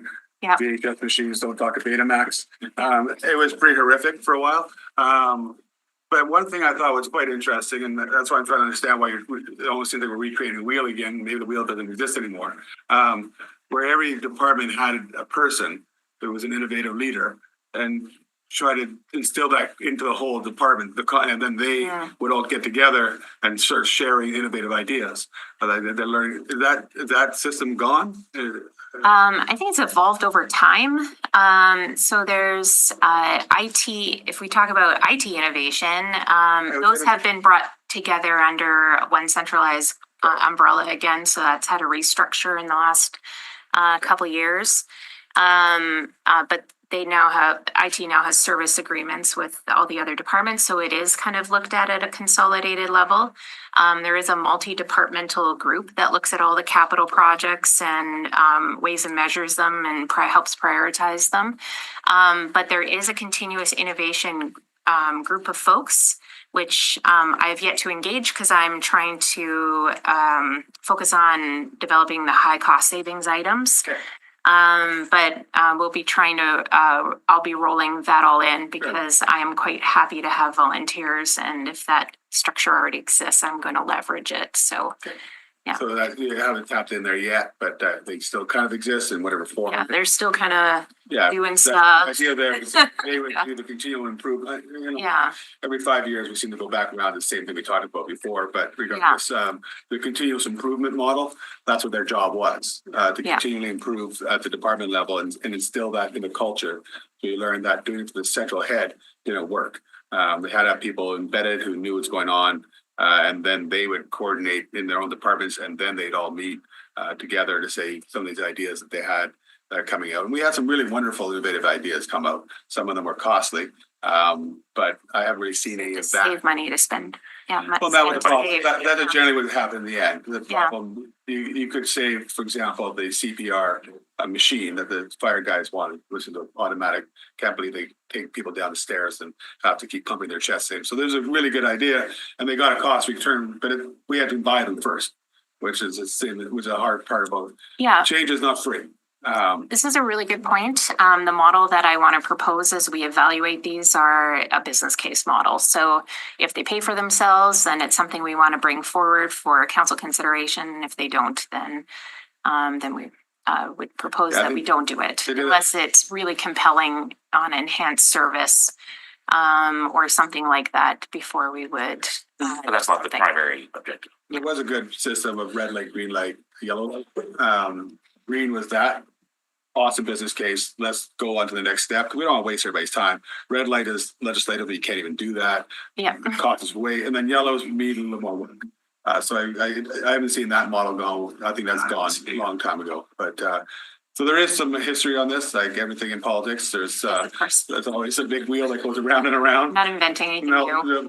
But again, Gathering it. I think, yeah, it really will be a culture change. Not I culture hope so. change so much as people just a process for people and to know that they can do change without having these, because change is difficult. And so if you don't have the department head involved in that or the CFO or CAO, then you have to have support from the top, but you have to work from the bottom up. Yeah. So fair enough. Okay, I'm happy about that. Thank you. So you just to recap on that, so you have departments looking at revenue opportunities, bringing forward ideas that.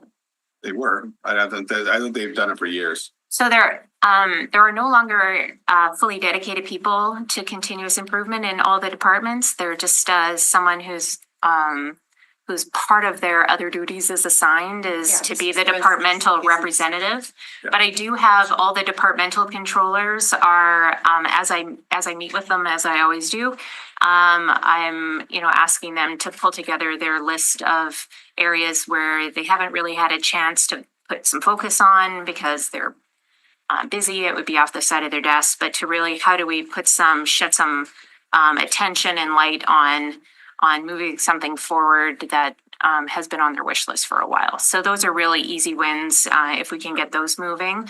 And then over time, hopefully the list will continually populate with things that departments will want to do. So we're looking at the financial status. So move. Okay, thank you. All's in favor? Close Aye. carried. Number 12 is the commitment reserve. Okay. These are operating dollars that from the previous year that we do our previous years in some cases push forward, right? Yeah, so the commitment reserve is really designed for funds that were set aside in the 2024 budget, which where the work happened in 2024, but it doesn't qualify for a true accrual at year end, or it's partially completed and there isn't carry forward budget dollars in the 2025 budget, and they still want to continue on with finalizing their project. And so there's criteria about what truly constitutes a commitment and whether or not it justifies being carried over. So the process is that I have delegated authority to approve transfers to the commitment reserve. This report is for your information, and as an update, the new balance is $4.8 million, which is an increase of $400,000. The larger amounts relate to the community safety team who received provincial funding.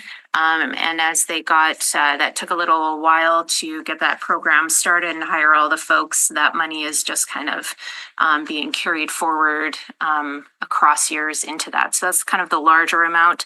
And the rest are, for the most part, just true kind of accruals that for which we don't have an invoice yet. So it's it kind of hits that commitment. It's committed funds for 2024. And so those actually form part of the actual results of 2024. We book them as if those expenses happened. And they are already included in the numbers that John spoke to in the previous report. So transit auxiliary vehicles. Why would Yes. they not be capital? Why are they showing up under operating? Yeah, so I followed up on that. So they are vehicles, they are in part capitalized. Transit has a $25,000 threshold, of which things underneath are expensed and things over which are capital. So as the vehicles come in, they may turn into capital funds, but in the meantime, these are vehicles that are on order and have not yet arrived. And so when they're received, the adjustment to either capital or operating will be booked. But in the meantime, we need to save the budget dollars because the vehicles are on order. So there's It's a three, cold process. That one we can clean it up. there's three things that I'd like more detail on. Workforce management audit field review, and if you don't have it, you can email me. The organizational change management training and tools, and the procurement process automation. So those things sound like IT stuff, but if you could give me more details on those and the workforce management audit field review. Yes, for sure. Okay. I can. All right. I'll take it up. So you want to move this? You have any questions? I'll move it. Okay, thank you. All's in favor? Aye. Opposed, carried. Number 13, housing stats, data model analysis.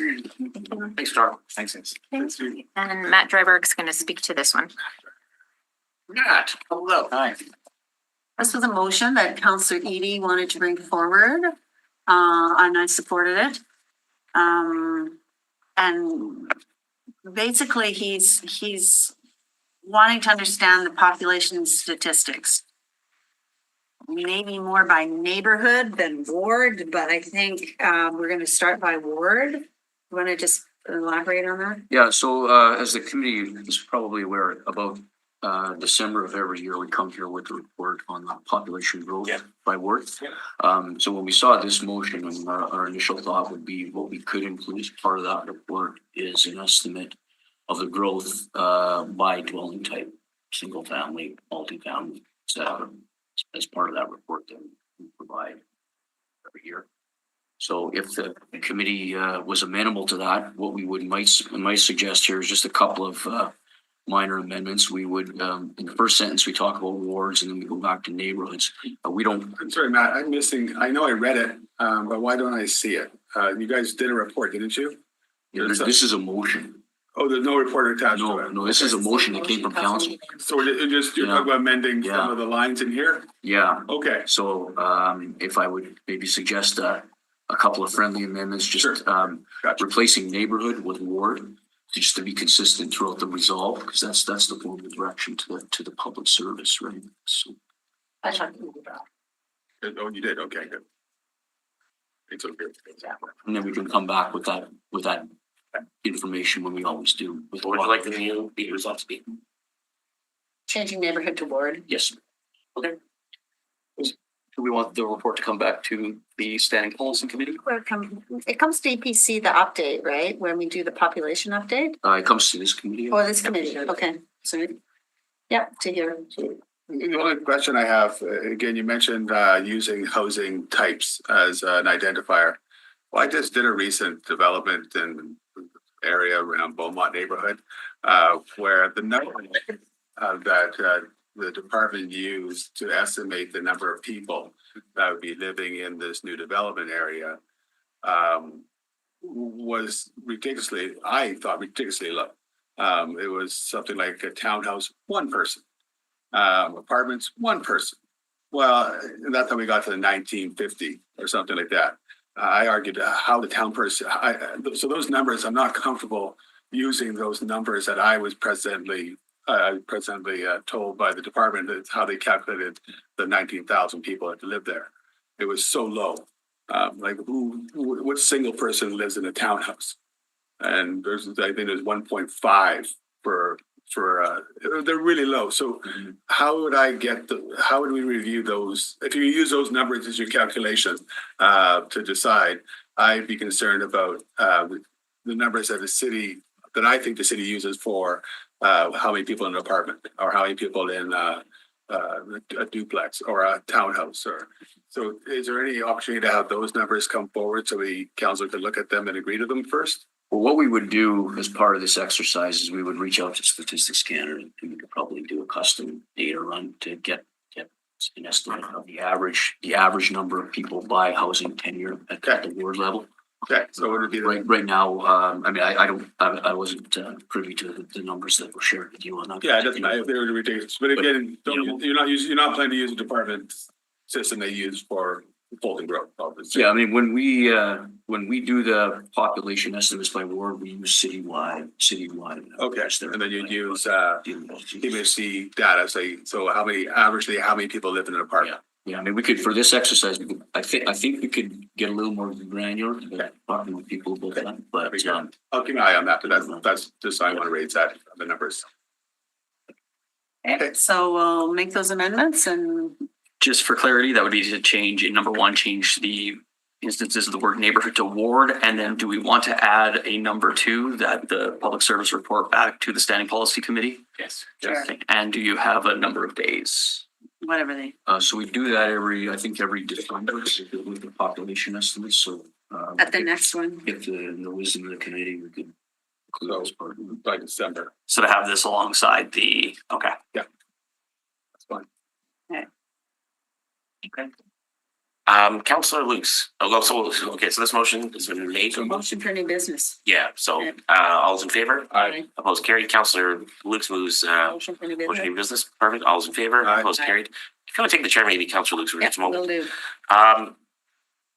As stated in a press release that came out earlier this week and sort of even following up on comments made by Councillor Olico at the council seminar recently about the impacts of tariffs on the city of Winnipeg.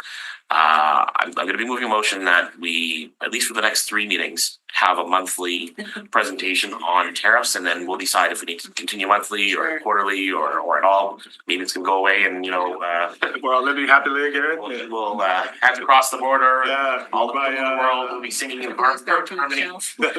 Get more time taking it. But yeah, and we'll have good bourbon, we'll have American bourbon back. Anyway, no. So I'm going to start by moving a motion that for the next after today's meeting, for the next 3 meetings, which would be the April, May, and June meetings of the Standing Policy Committee on Finance and Economic Development, that we receive a report. I'm leaning towards having it as a verbal report because I think things are going to be quite fluid and quite moving. I know you often prefer, written reports, but in this case, I think there's maybe a good argument to keep it as a presentation that could be perhaps, a deck of sorts. Presentation would be good. A deck, and then that could become part of the permanent record, and we'd have that going forward. But just because of the timelines about having to get things on agendas, it's too long in my mind. So I'll move that. Yeah. So for the next 3 meetings, we have one, and that we also have a presentation that's ready for us today. So. Oh, we have one for today? Oh, great. So with your indulgence, I'll move that motion. Sure. Okay, so just so that we're clear, well, I guess you're going to give us a presentation today. I'm just kind of, what are these updates going to include? Like, Yeah, sorry. I guess the impacts of tariffs on specifically the city of Winnipeg. just pretty general, and then the department. As an organization primarily, Right. and then, if there's something relevant in terms of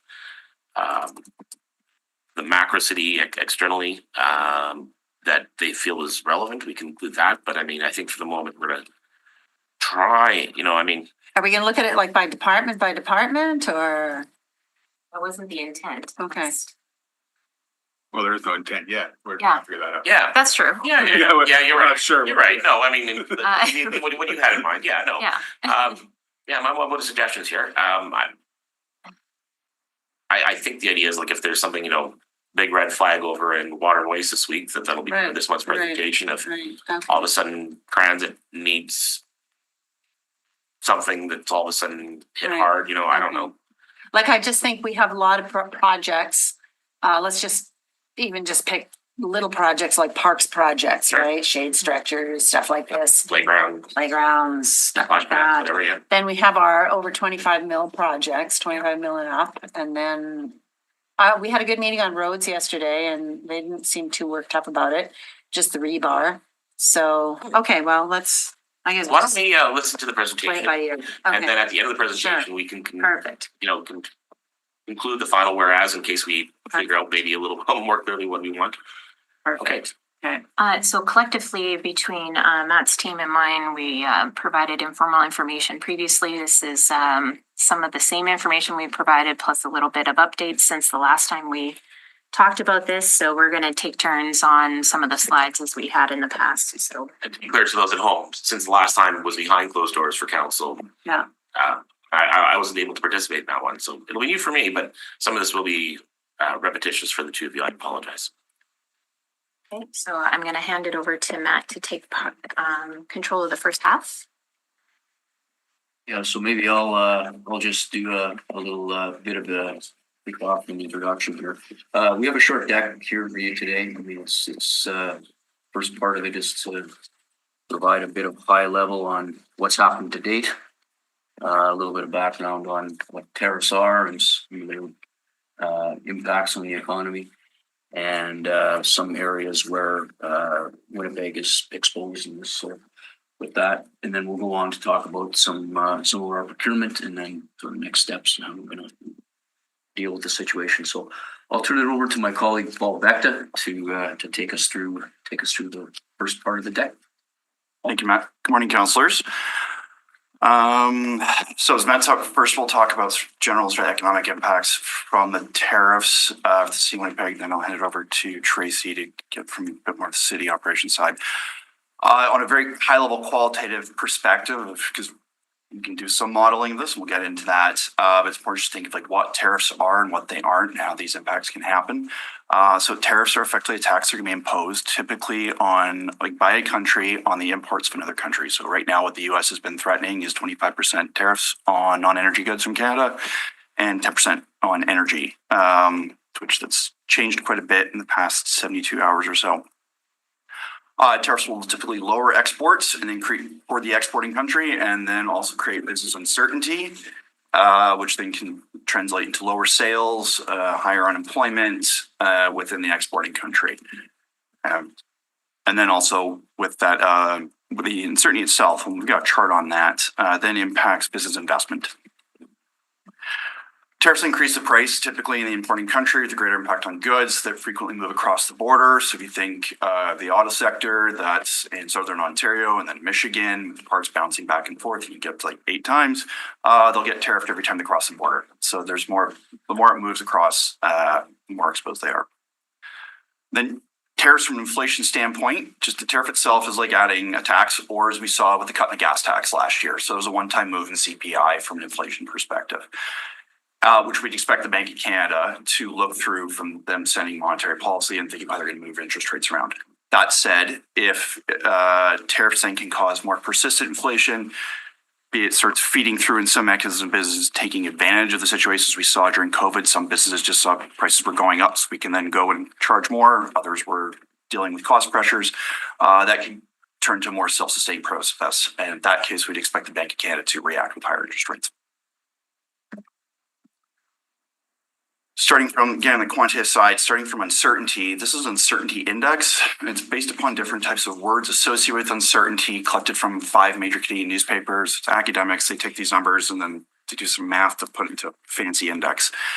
As Councillor Burwadi mentioned, there was previously one done for council where we just had the January uncertainty data. And then we can see there then we just got the February numbers and really a further spike. So within that shaded area on the far right, that is when from November forward, so when Trump won second election, and just that index has just gone vertical. To put it in context, we see COVID-19, that's May of 2020, we peak uncertainty back then. And then also right at the beginning of May, just right in here, this is when Trump first won his first term. So we did see a spike as well. Alternative, some additional context, great financial crisis, a spike, but nowhere close to what we're dealing with now. And then 9/11 as well. So this is, we are on uncharted territories from an uncertainty perspective, and this is certainly hitting businesses today. Now, with that said, it's important to put into context what this means for the City of Winnipeg's economy. The data we're going to be looking at is data that our group's produced on producing GDP for the economic region for Winnipeg. Typically, when we've reported numbers, it's for the census metropolitan area. The difference being for the economic region, it's Winnipeg plus Headingley. So it's a much more refined estimate as to what the city of Winnipeg's GDP actually is. So with that, these are 2021 numbers, but shares don't bounce around that much. About 83% of Winnipeg's GDP is service-based. So right there, they are not directly exposed to tariffs.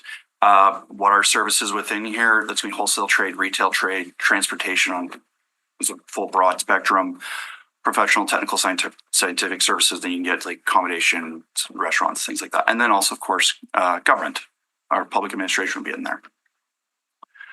What is exposed is on the manufacturing front, where we've got about 10% of our GDP is exposed there. And I've got some charts to get into that. Construction, not directly exposed, export roads, and then some utilities, which it's going to be mostly Manitoba Hydro. From just a pure definitional standpoint, water and sewer are within that industry, such then light transit would then be broken out and put into transportation warehousing.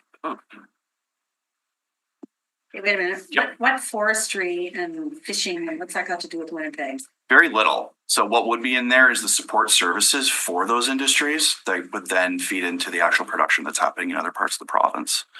Agriculture. Yeah, so about half that's cannabis. Cannabis. That's what we're estimating. Yeah. Things like that. Yeah. So, and then there is some farmland in the city of Winnipeg as well, but Okay. that's also decreased over Got time. it. Yeah. Okay. Good questions. Okay. Getting to the modeling results of what our exposure is, just some context to these numbers. This is not a forecast, and we're not going to try to forecast what's actually going to happen, because just with how much is changing from day to day, let's take a different perspective and look at it from a risk angle. So what we did is we've got a large Canadian and provincial model. We can then look at each of those provinces' exports to both other countries, the United States, and we can divide them up into what would be exposed to the Trump's 25% tariff on non-energy goods, 10% tariff on energy, and then everything else. So that could be a service, which includes things like tourism or international students coming here, services both the United States or other countries, and then also goods going to non-US destinations. And what we see here is about 6% of the Winnipeg Economic Region's GDP is directly and indirectly exposed to the 25% tariff, and an additional about 0.5% or so is exposed to the 10% energy tariff. 6%. 6%. That's not bad. It's not bad.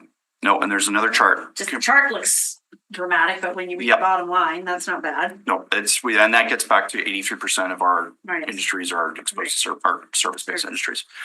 Now, within that, though, no surprise that the lion's share of the exposure is in manufacturing, about just under 4%, mainly on the 25% tariff, and then a little bit on the energy. And that's why manufacturers do not produce energy, but they can produce a part that would then be used to go produce energy that then is exported to the United States. And that could be either us producing a part directly to then produce energy in Manitoba, or it could be us sending that part to another province and then they use it to export their energy. So, and then from there, from manufacturing, the exposure gets quite small on a relative basis. But that said, not surprised where transportation warehousing, that's going to be mainly trucks and rail. And then wholesale and retail trade, that's going to be really on the wholesale side for the distribution of these goods. And then in the energy front, of course, it's going to be utilities. This is quite small really for us, and arguably could be smaller. And that is be captured through Manitoba Hydro. But most of Manitoba's hydro GDP is going to be happening in the northern part of the province. Some also in the southeast. There's a number of dams around the Pinawa area. And then the other piece to take away from this is the gray bars, which are exports, GDP that is exposed to exports that are not exposed to these tariffs. So we have more of our exports are actually exposed to things that aren't going to be hit potentially than will be. And that's about 10%. Switching to this from a jobs angle, so it's the exact same model run. We're just then flipping it to employment. About 5% of total jobs in Winnipeg are exposed to the 25% tariff, and about 0.5% or so is exposed to the 10% energy. And then the large share is exposed to exports that are not exposed. Again, it's manufacturing that is the primary one that's exposed here. No surprise given the GDP, and then followed by transportation, warehousing, and wholesale and retail trade. And then look at this from across Canada comparison. Canadian Chamber of Commerce did an analysis using StatsCan data where they looked at 41 major cities. These are all cities with 100,000 population or more, and found that City of Winnipeg, or within the CMA, ranks 38 out of 41 of exposed to the exports to the United States. So again, on a relative basis to other cities, we are quite well positioned. It's not to say that there isn't going to be pain here, but top one being St. John, and then Calgary and Windsor. So that's energy and autos. So we are much better positioned. That's a really good statistic. Like I know people are very worked up about. They don't really know what they're worked up about. They're just worked up, right? So, okay. And then finally, I think from my side, so how are other Canadian municipalities responding? So evaluating the impact, looking at their operating and capital budgets, and looking from an American supplier's perspective. Cities like Calgary have flagged certain items such as water and wastewater treatment chemicals that are produced in the States. Some are starting to switch to non-American suppliers. So cities like Montreal, Toronto, Ottawa they're examining possibly replacing American suppliers. And then some cities are also considering to change procurement policies that would favor Canadian suppliers somewhere else, and saying it's just, instead of saying we're going Canada, we're just saying no, we don't want the States. So Europe, Asia, please still bid. And that's really sort of case by case what we're seeing. And then also meeting with local industry groups and chambers of commerce. And Tracy. Okay, I thought we might get into, are we still doing it or this is it? No, there's a couple more slides Oh, to say okay. about. Yeah. Okay, so what we wanted to do is share our current scan of exposure for the city of Winnipeg itself. We do track pretty easily where we have a direct relationship with US suppliers. What we haven't really tracked in the past is where our Canadian suppliers are purchasing US goods or materials as part of their contract with us. So as an example, a fire truck that is manufactured in the US is purchased through a Canadian broker. So we don't have an accounting mechanism today in order to track that. Where our Canadian construction company has ordered an HVAC system coming up from the US. So we haven't, that is not in our current reporting mechanism. But based on what we do know and polling the department through the departmental controllers, is a combination of direct numbers from our system and then plus some anecdotal information. So we have limited annual contracts, that's less than 40 with a US address, approximately $8.5 million in goods and services. Half of that is software and not so far on any list of tariffs. That represents about less than 1% of our expenditures in the tax-supported operating budget. Is anyone else in Canadian dollars? Pardon me? These amounts are in Canadian dollars? Some of them are in US dollars and some are in Canadian dollars. We have a real low US FX risk. Only $3.5 million of that, 3.5 million of Canadian dollars were in US dollar purchases. So less than half of that amount was in US dollars. We do have vehicles that are on order, including transit buses and fleet vehicles. In speaking to transit, there was about 30 buses, about half and half diesel and half zero emission buses. Those specific buses are almost fully manufactured and are currently in Manitoba. So this current order is not expected to really be impacted by tariffs. Future orders, we're going to have to see what kind of impact that's going to have. Water and Waste has approximately $6 million in annual costs with US suppliers. Those are direct ones, but also acknowledge that they have a total of approximately $32 million in indirect of direct and indirect and total purchases in US purchases. They buy a lot of the chemicals that they use in water treatment, ultimately come from the US, whether it's through a Canadian supplier or directly with a US supplier. there's not a lot of alternative sources of where some of those chemicals can be procured. Some can be procured in Canada, some cannot. So there is about a calculated $3.4 million of tariff impacts that could happen if these chemicals are subject to a Canadian counter tariff if it's coming from the US. Also, in addition to the vehicles that we purchase for fleet and transit, their parts that we use to maintain those vehicles are also up through the US. And then we have a number of purchase card transactions that are in US dollars that are only about $600,000, and those really relate to supplies and travel costs, conferences, et cetera, and memberships. So that's kind of a snapshot of where we're at today. Can you switch to the next slide, Paul? Thanks. So in relation to our contracts and kind of looking at what our current contracts look like, those contracts include language where a change in legislation or a change in taxation would be borne by the city. So that is not a cost that legally we're requiring our suppliers to absorb themselves. That will most likely be passed on to us. However, like Water and Waste spoke to, they're already working with their contractors on how they can help manage the costs proactively, even within existing contracts. So where we have underway construction and underway contracts, we are, not just relying on language in the contract. We are working collaboratively, already starting those discussions with those contractors, see if costs can be maintained. On new tenders and new contracts going forward, we are already, for the last month, including language that requires the contractors to look at alternatives in order to keep costs down if their original plan was to use a U.S. supplier and there are tariff impacted costs that are coming through. So we're expecting them to take ownership of helping us manage those costs by looking at alternative sources for their materials.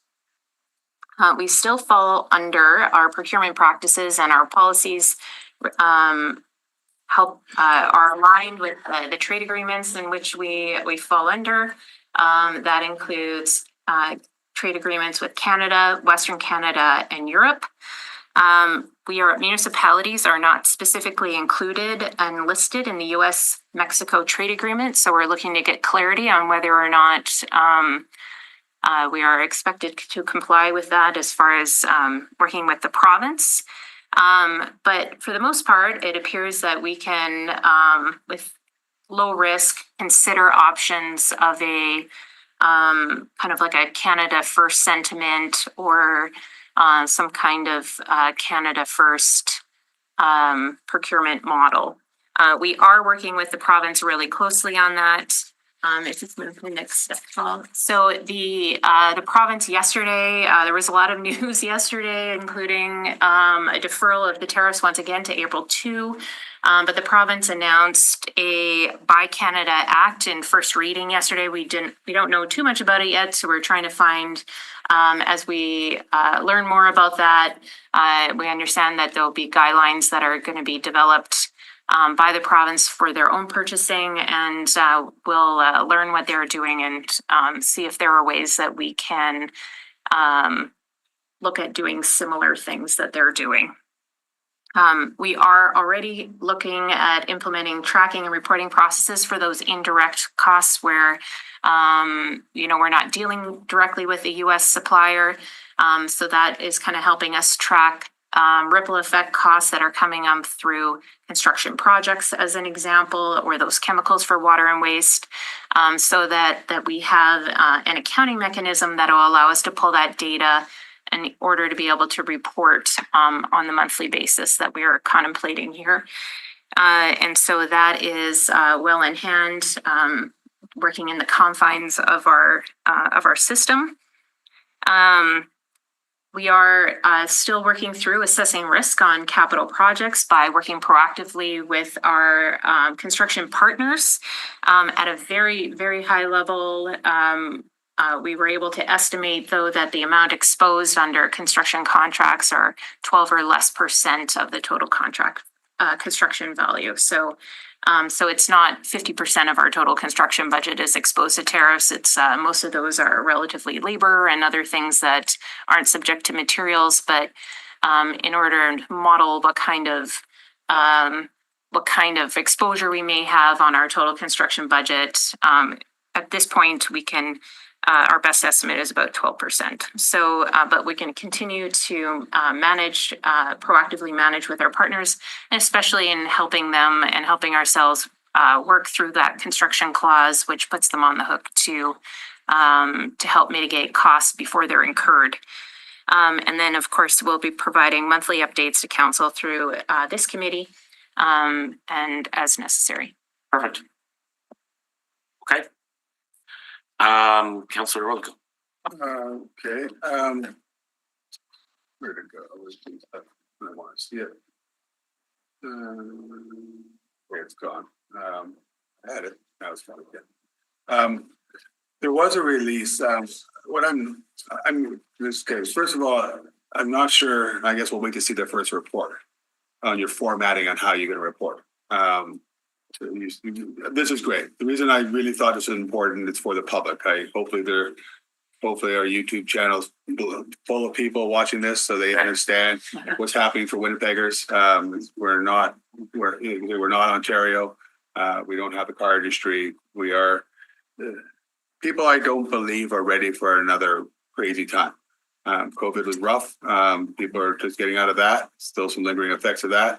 And now we're being thrust back into some more crazy times, which is really mentally draining people out, which has some really bad effects, polarization with people and stuff. So that's really why I want this to come forward. So we can say this is the Winnipeg context. So stop looking at, Ontario. Sure, it'll have a macro effect on us, obviously, transfer payments and stuff.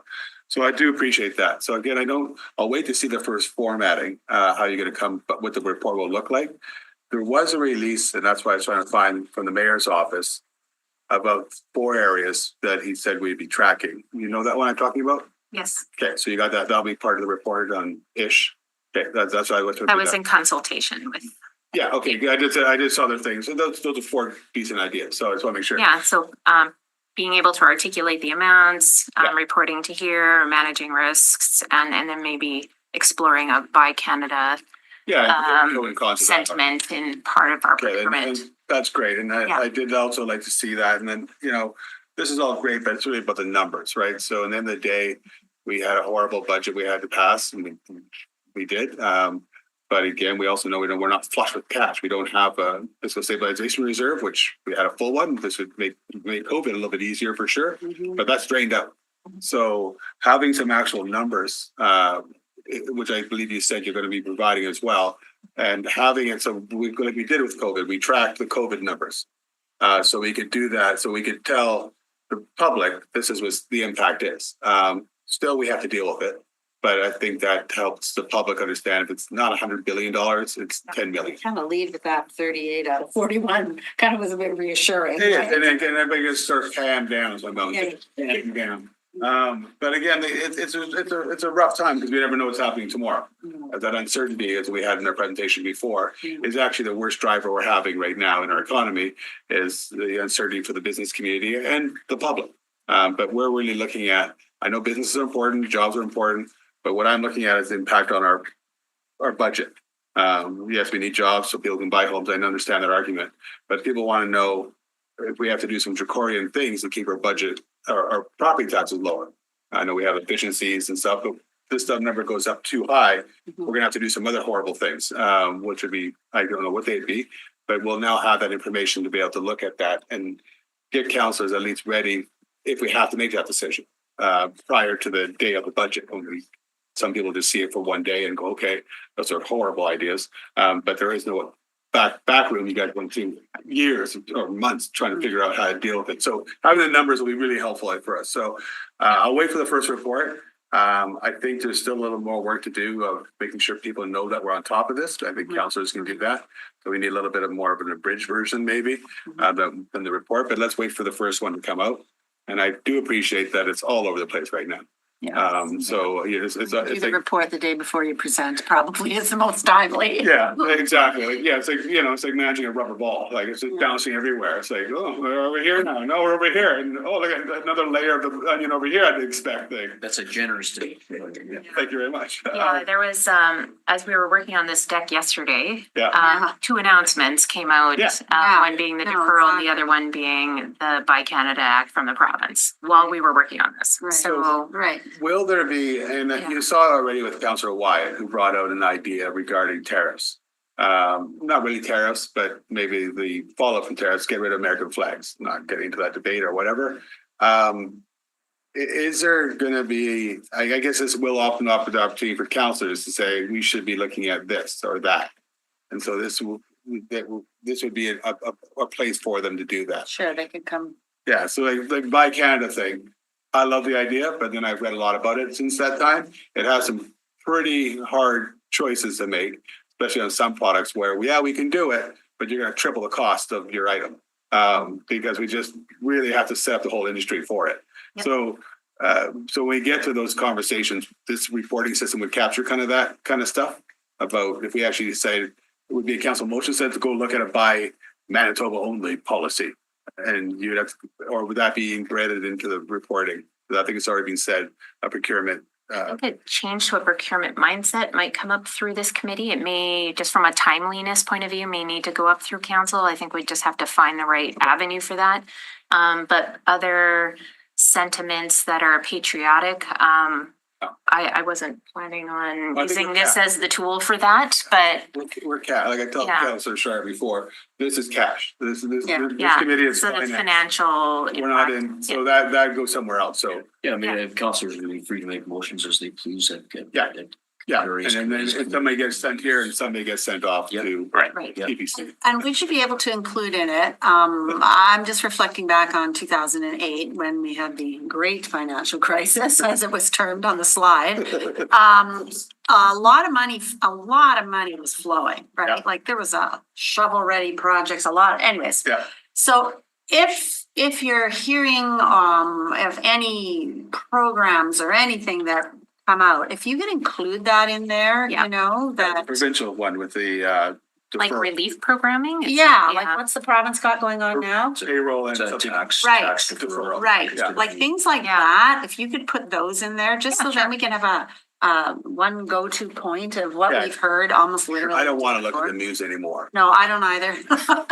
But Okay, so once a month you'll be up to date. too much Yeah, coffee yeah. going on. Yeah, to include, if whatever falls out, like a lot will fall out federally of something between now and the next report, right? And well, I'm sure there'll be a lot of statements of something. So Yeah. anyways, and it's anything like that, right? Because there was so much money flowing in that 2008-9 period, Yeah, so. even COVID, that might. And COVID was That's good. flowing too. Yeah. Okay, And I do want to, just because they're not here, thank both the chamber and Ryan from EDW. yeah, they did a great. Working together with them, they definitely have some, I used to poo-poo the EDW's Yeah. data-driven stuff. Yeah. Like what a make work project. Yeah. Well, the make work project's working out right now quite well. That was a very good presentation. It really was, I found it very reassuring that someone's on this. Yeah, they're deep into it. Yeah, so Yeah. I did appreciate that, and Lauren's comments I appreciate as well from the chamber. But my focus will be on how much is this going to affect our ability to keep property taxes low. Good, Okay. thank you. Good. So that's great. Thank you, Raj. So what do we need to do with this? Motion to So, receive the. yeah, so I guess- In terms of what we're looking for in the next presentation, whether it's verbally or in the motion itself, Verbal is fine. Yeah. yeah, but in terms of how much do we want to see like macro impacts to the city of Winnipeg and as well versus the Tracy part of the presentation where it's the impacts to the corporate organization. I think more the latter. I think Probably more of the latter, because Yeah. again, this is the finance committee. But you're not the city of the city, yeah. Yeah, Yeah, but I mean, if some areas are gonna get hit really bad, then you'll highlight it here, so. and Paul to be part of that is, you know, Yeah, and the one thing to point out is like some of that data just might take time to actually play out, right? Yeah. To actually then for us to see what's going on. Oh, we know like Mr. Altassi, he's very concerned, Yeah. very concerned. Mr. And Altassi. they're a very large employer, city employer. he's so fearless. He's so fearless. No, he's Not not. yet. No, Yeah, no, not now ever. But again, that's the uncertainty part of these happening. But again, they're gonna be hit heavily. And they employ a lot of people that, let's just say, don't have a lot of savings. So that could be a real problem. So there's some industries I know are local industries, manufacturing ones. I'm not sure it's happening with New Flyer. I'm not sure it's happening with the airplane guys. Those are ones I see some more work on. I'm very happy to see agriculture is not really in there for us, so that's good. They're just. Counselor, they would be within manufacture, like any company that's producing agricultural equipment, that would be in So manufacturing. Richardson's, for example, with their canola, I don't think they have a canola plant here. No, so that would be, More on the machinery side. Yeah. Ag implements, So tractors and things like that. those guys, yeah. yeah. But the ag analysis would be outside the province, and that was also done and presented to Manitoba Association of Business Economists last. And when is the work? I know I can't say what the mayor's doing with the Economic Trade Commission stuff because he told me something I can't say yet. He'll announce it in his own due time. But what is a linkage of where you guys are having with the province? What work are we doing with the province on this stuff as a corporation? Well, right now we're just keeping each other informed, and sharing what our approaches are so far to this, sharing data. And then we do have a collaboration table for procurement, which was part of our budget process anyway, to work with big players like the province, see if we can benefit from group purchases. And so we'll continue to do that and stay in touch. I'm keeping in touch with Treasury and Finance also at the province, just to see if they're seeing any macro trends on borrowing or things like that, where we can make sure that hopefully our interest rates don't fluctuate too much, et cetera. Thank you. okay. Good. So I don't know if there's anything to move. Oh, I guess I moved the motion. I guess I technically passed it to the chair of the council to accept. I think you're in the chair, so my motion's been made. Okay, so, Councilor Barati's put a motion on the floor. Do you want to just read it again, Mr. Clerk? Just to be clear, it's that the report here of the Winnipeg Public Service be received as information, and further that the public service provide verbal reports at the April, May, and June meetings of the Standing Policy Committee of Finance and Economic Development on the financial impact of U.S. tariffs on the city of Winnipeg. Is there any more specific pieces you'd like to include in that? We'll just see it when we see it and go from there. Yeah, it's a fluid. They'll know what we need to add. Yeah. Okay, motion's We're on the giving floor. you a little bit of latitude to, Yeah. expand or shrink that as Go with it. as needed. We can trash it. Appreciate that. So we can trash it when we see it. Yeah. And then we'll get to hold that. No. Okay, all in favor? I Carried. take the chair back. Motion to adjourn, Okay. I guess. Okay. Again? Yeah. So move. Okay. Yeah. Okay. Good. Thank you. Thank you, everyone. Later, bye.